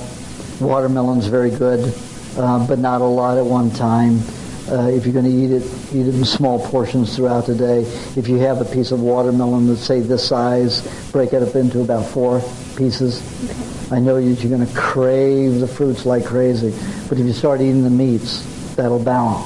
Your body will start relying on the protein instead of the fruit sugars. It'll go for pyruvate, and that'll throw you back in line. Right now, you have the symptoms of a lot of people who get gangrene and lose limbs as they get very old. That kind of diabetes, that's severe, because your tissues are very weak and susceptible to molds. So the raw fats and the raw meats will strengthen that. There's an anemia that is set into your system. The red blood cell count is on the low side, but the red blood cells are very, very weak. So predominantly you do red meat. Okay. For this isn't these things that I'm saying does not apply to you, because these things I'm catching for her. But when I explain certain things, I want you to pay attention. Like some things about mixing and. Like what was wrong with grapes, but watermelon, pineapple's okay? Pardon? Why? Grapes, they'll go into your system too fast, and your insulin doesn't produce properly anyway. I mean, your pancreas doesn't produce a good quality insulin to work that fast to catch the fruit sugar in the grape. It'll turn into a glycotoxin, advanced glycation end product, and start melting your tissues. But watermelon is okay? Watermelon won't do that. Okay. But like I say, eat a small amount at a time with some kind of fat. Okay. Cheese, raw cream, raw milk, avocado, coconut. Coconut would be a very good thing for you. Okay. You can juice coconut and get the cream. There's a part of my book that tells you how to get the coconut cream out of the meat by juicing it. In a Champion or a Green Power, one of those, an Angel juicer. I suggest that you eat anywhere from 3/4 to 1 1/4 pound of meat a day. Work up to that. Even if it takes you a year and 7 months or something like that. Just work at it. The muscle You've got time. Tissue or the glandular tissue? Use both. Yeah. All of it. Anything from the cow? Anything from the cow or a sheep. Okay. Yeah, fine. Okay. Okay. What time is it? Okay, nobody's coming in here after, so they're going to keep the show open until 7 o'clock. So don't panic, people, please. Is there anybody who has to leave at 6 o'clock? Okay, just keep me informed. If you see it's getting within 15 minutes of that time, let me know. Okay. Your pancreas is very active on the right side of it. On the left side, it's pretty degenerative. It's probably a total of 40% active. So you're not doing so well with sugars, and that includes cooked carbohydrates. You need to be able to stay within cooked starches. My recommendation. Anybody who has all those overactive sex glands, if you don't have a partner, enjoy yourself. Because those hormones that build up can create a hormone that makes you irritable and anxious. If you release them with orgasm, they turn into endorphins and help you relax and feel better. Ellis, what was his name? Dr. Ellis, way back in the 60s, discovered that in his chemistry labs, you know. That's why he said masturbate, masturbate, masturbate. You know, get rid of most of depression in the world. I didn't believe him then, but I believe him now. Okay, all of your glands are overactive from here up. So you're very mentally acute. You probably are anal retentive because of that. Okay. It means always have to reason everything, always have to find explanations. Sure. Relax, go out and enjoy some nature. Okay? The rest of your body part is kind of, you separate the two. You know, you've got to integrate your mind and your sensuality. You've got them in conflict.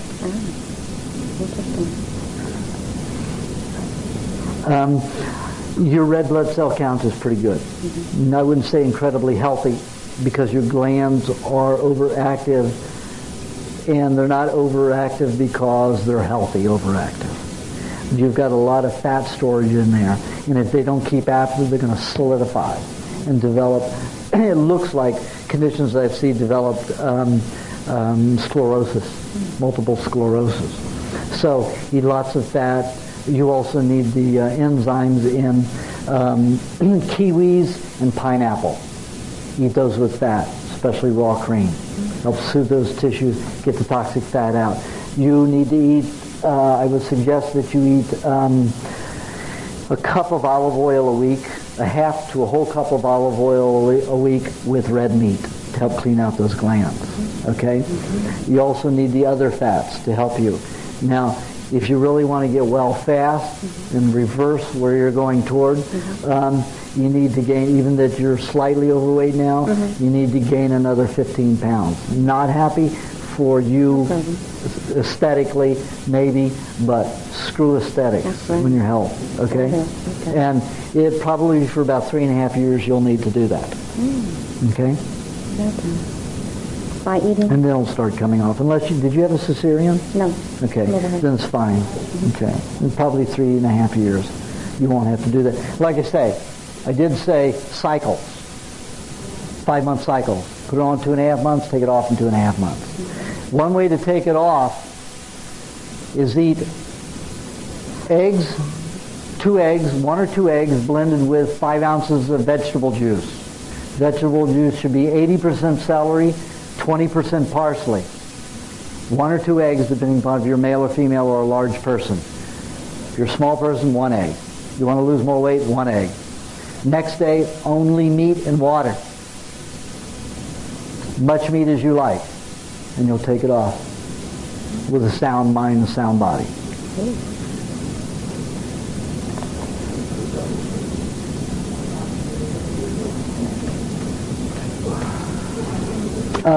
You need to put a hot water bottle on your tummy at night. Not too hot, but you've got a lot of congestion in there and the circulation's poor in your intestines, and that'll help put it back together. Watermelon's also good for you in the summer. Okay? Thank you so much. You're welcome.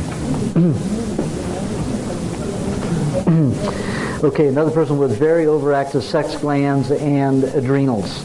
Pancreas is almost completely shot. It's about 10% active. So you're also basically a diabetic, which means it screws up circulation, just about everything. High bleeding. Yeah. Your red blood cell count is okay in your extremities only. In the rest of your body, the red blood cells don't seem to be able to work properly. It looks like you've got a lot of improperly constructed insulin in your system. A good way to help remove that would be Jerusalem artichokes. Grate them and eat them with a little olive oil and some cheese. And that'll help chelate with them, break them down, and remove them. Goat, dairy, and cow? A cow. Not goat. No. The reason is goats don't relax. They're not very calm animals. And I found that in a situation like yours, they have a tendency to make people anxious. Not everybody, but why take the chance? If you want to take the chance and experiment, explore, go ahead. But make sure that some objective party is doing the observing. Okay? Okay. because diabetics usually don't have a rationale about what's really happening. Okay. Your liver isn't in great shape, so I suggest that you eat pineapple, also with fats. Mostly red meat, probably 60-70% meat for about 3 years, red meat for about 3 years, and then the rest of it chicken and fish, mainly fish. And then after about 3.5 years, go into a lot of chicken and cut down the beef to maybe 50%. Okay?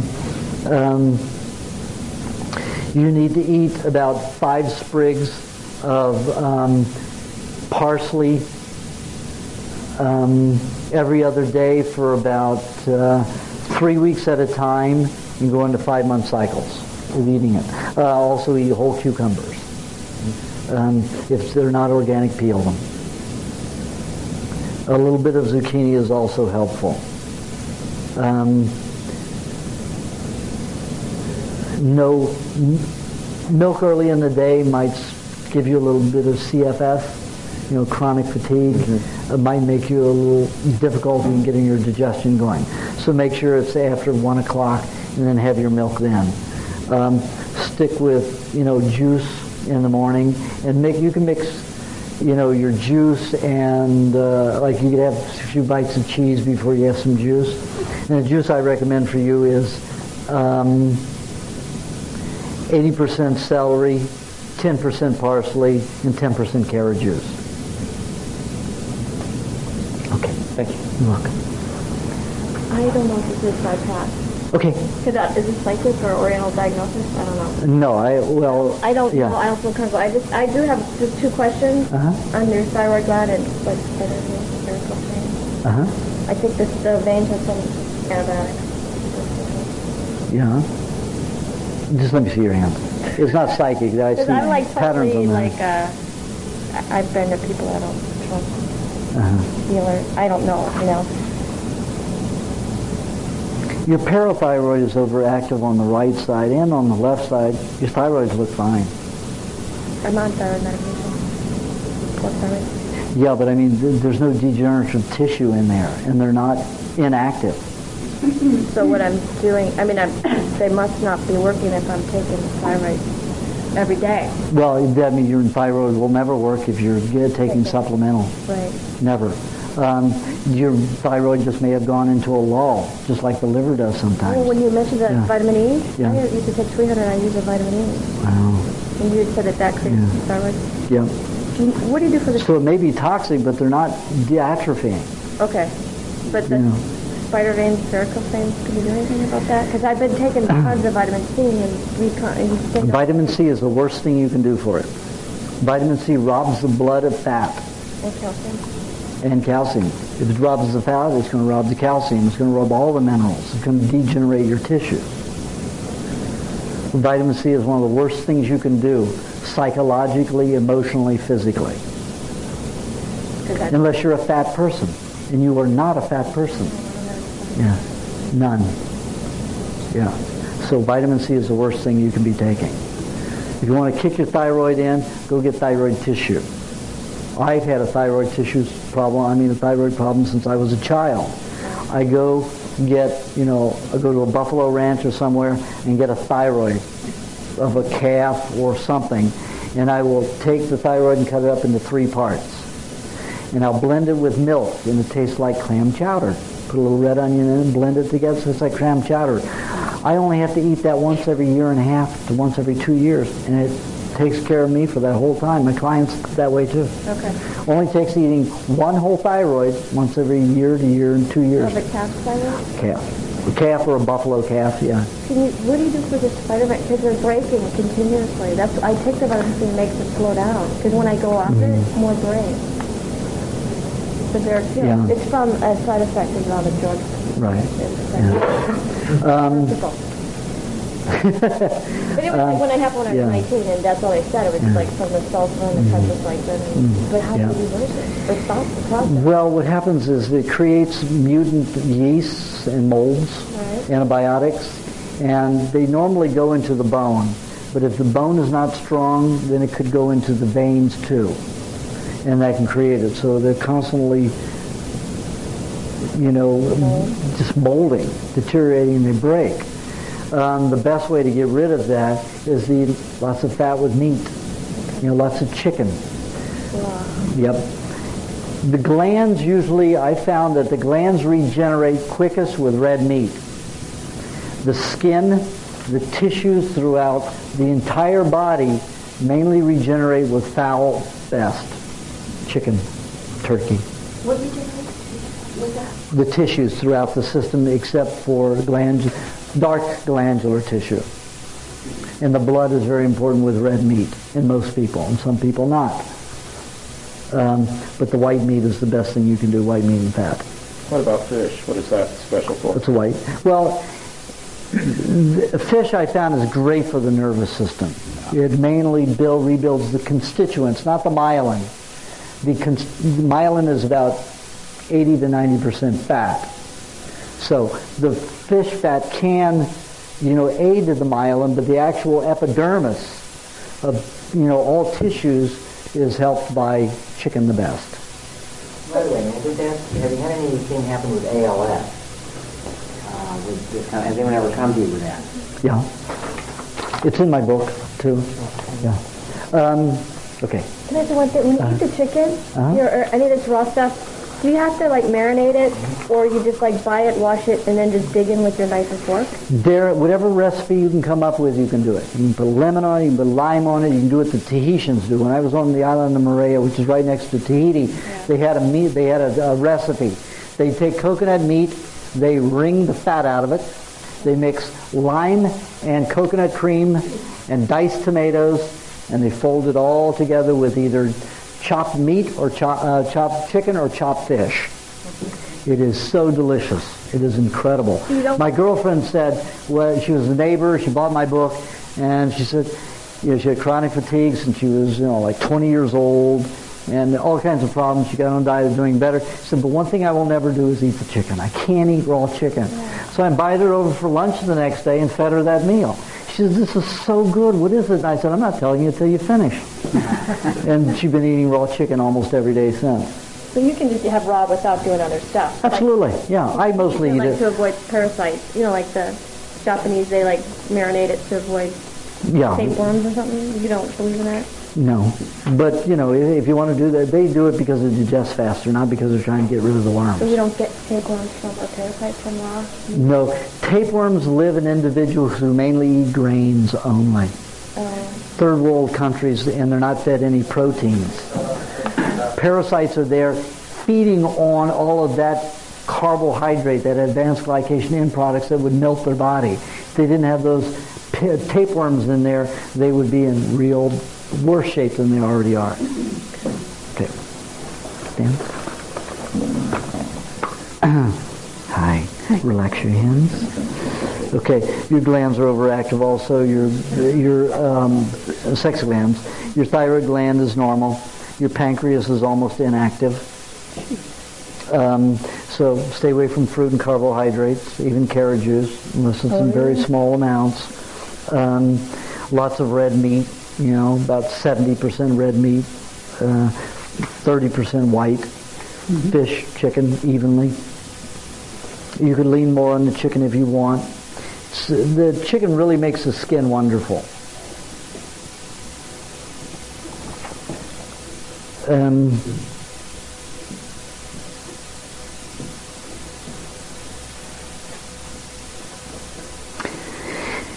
You have some really severe intestinal problem. That's right. I had a seizure 5 weeks ago. It's still leaking. It's still bleeding. No. Yeah, it is. Maybe so. That's what I'm saying. Yeah, you need to get cabbage, juice it, drink a cup of cabbage juice a day, 4 ounces at a time. Break it up. Be sure and put it in 4-ounce jelly jars when you juice it. Cap it. Put it in. There's really 5 ounces that fit in it. So you can put a little unheated honey in it if you want, and that way it'll preserve and won't oxidize. You need 8 ounces of that a day to help stop that, because you have leaking in your gut, and that could cause peritonitis and all kinds of serious problems.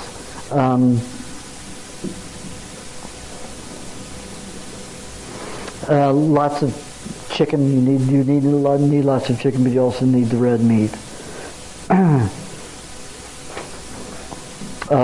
You really need to stay away from fruit. You could have carrot juice as long as it's, no more than 2 ounces at a time, with cheese or raw cream or avocado, something like that. You have great recuperative ability once you get the raw meats into your system. Okay, that'll heal very quickly. You just need to stop the bleeding. Okay, and the green cabbage, not red cabbage, green cabbage. Okay, and you need to be creative. Okay, do something more creative as an artist or something like that for your own relaxation. It looks like your whole stomach came about because of tension. Okay, and you're burning up your B vitamins and proteins in that, and you're not eating enough to supplement it. Lots of meat, you'll feel more relaxed and better and do something creative. Okay, and you can drink lots of milk too. Thank you. This is David's reading. You're welcome. Hi. Wow, really overactive sex glands and adrenals. The right side of the pancreas is starting to debilitate. It's edemic and swollen. The left side is mostly degenerative.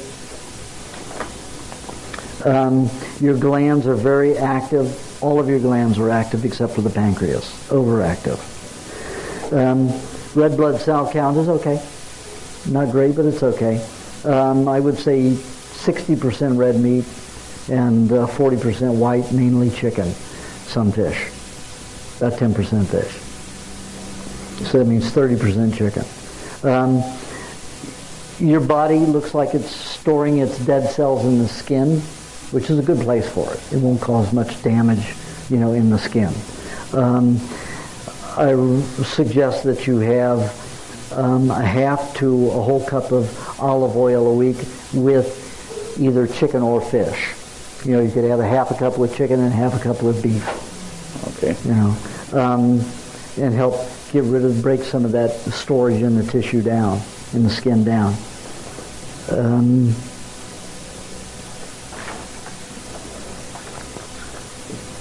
Pineapple also, you could use one pineapple about every 10 days. A whole pineapple? Yeah, but every 10 days go through one whole pineapple. But don't eat it all at one time. About a half-inch circular slice every day. Yeah. So you can cut it circularly, flatten it on put it flat on a plate like that, and it'll seal itself. So you can keep it for quite a while. You can put it in the refrigerator too if you like, on the plate. You have a little bit of a mineral problem, so I suggest eating lots of raw and salted cheeses with equal amounts of raw and salted butter. You should try to work up to 2 pounds of meat a day, because you're just not regenerating tissue very well. And this will help you regenerate tissue and reverse the aging process. Will it revive the pancreas too?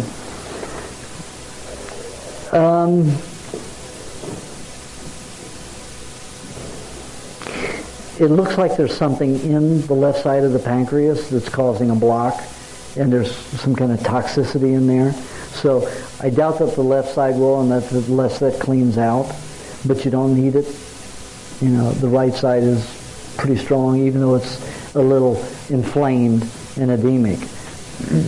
Just don't eat much fruit. One a day is fine. Okay, for you. Okay. Thank you much. You're welcome.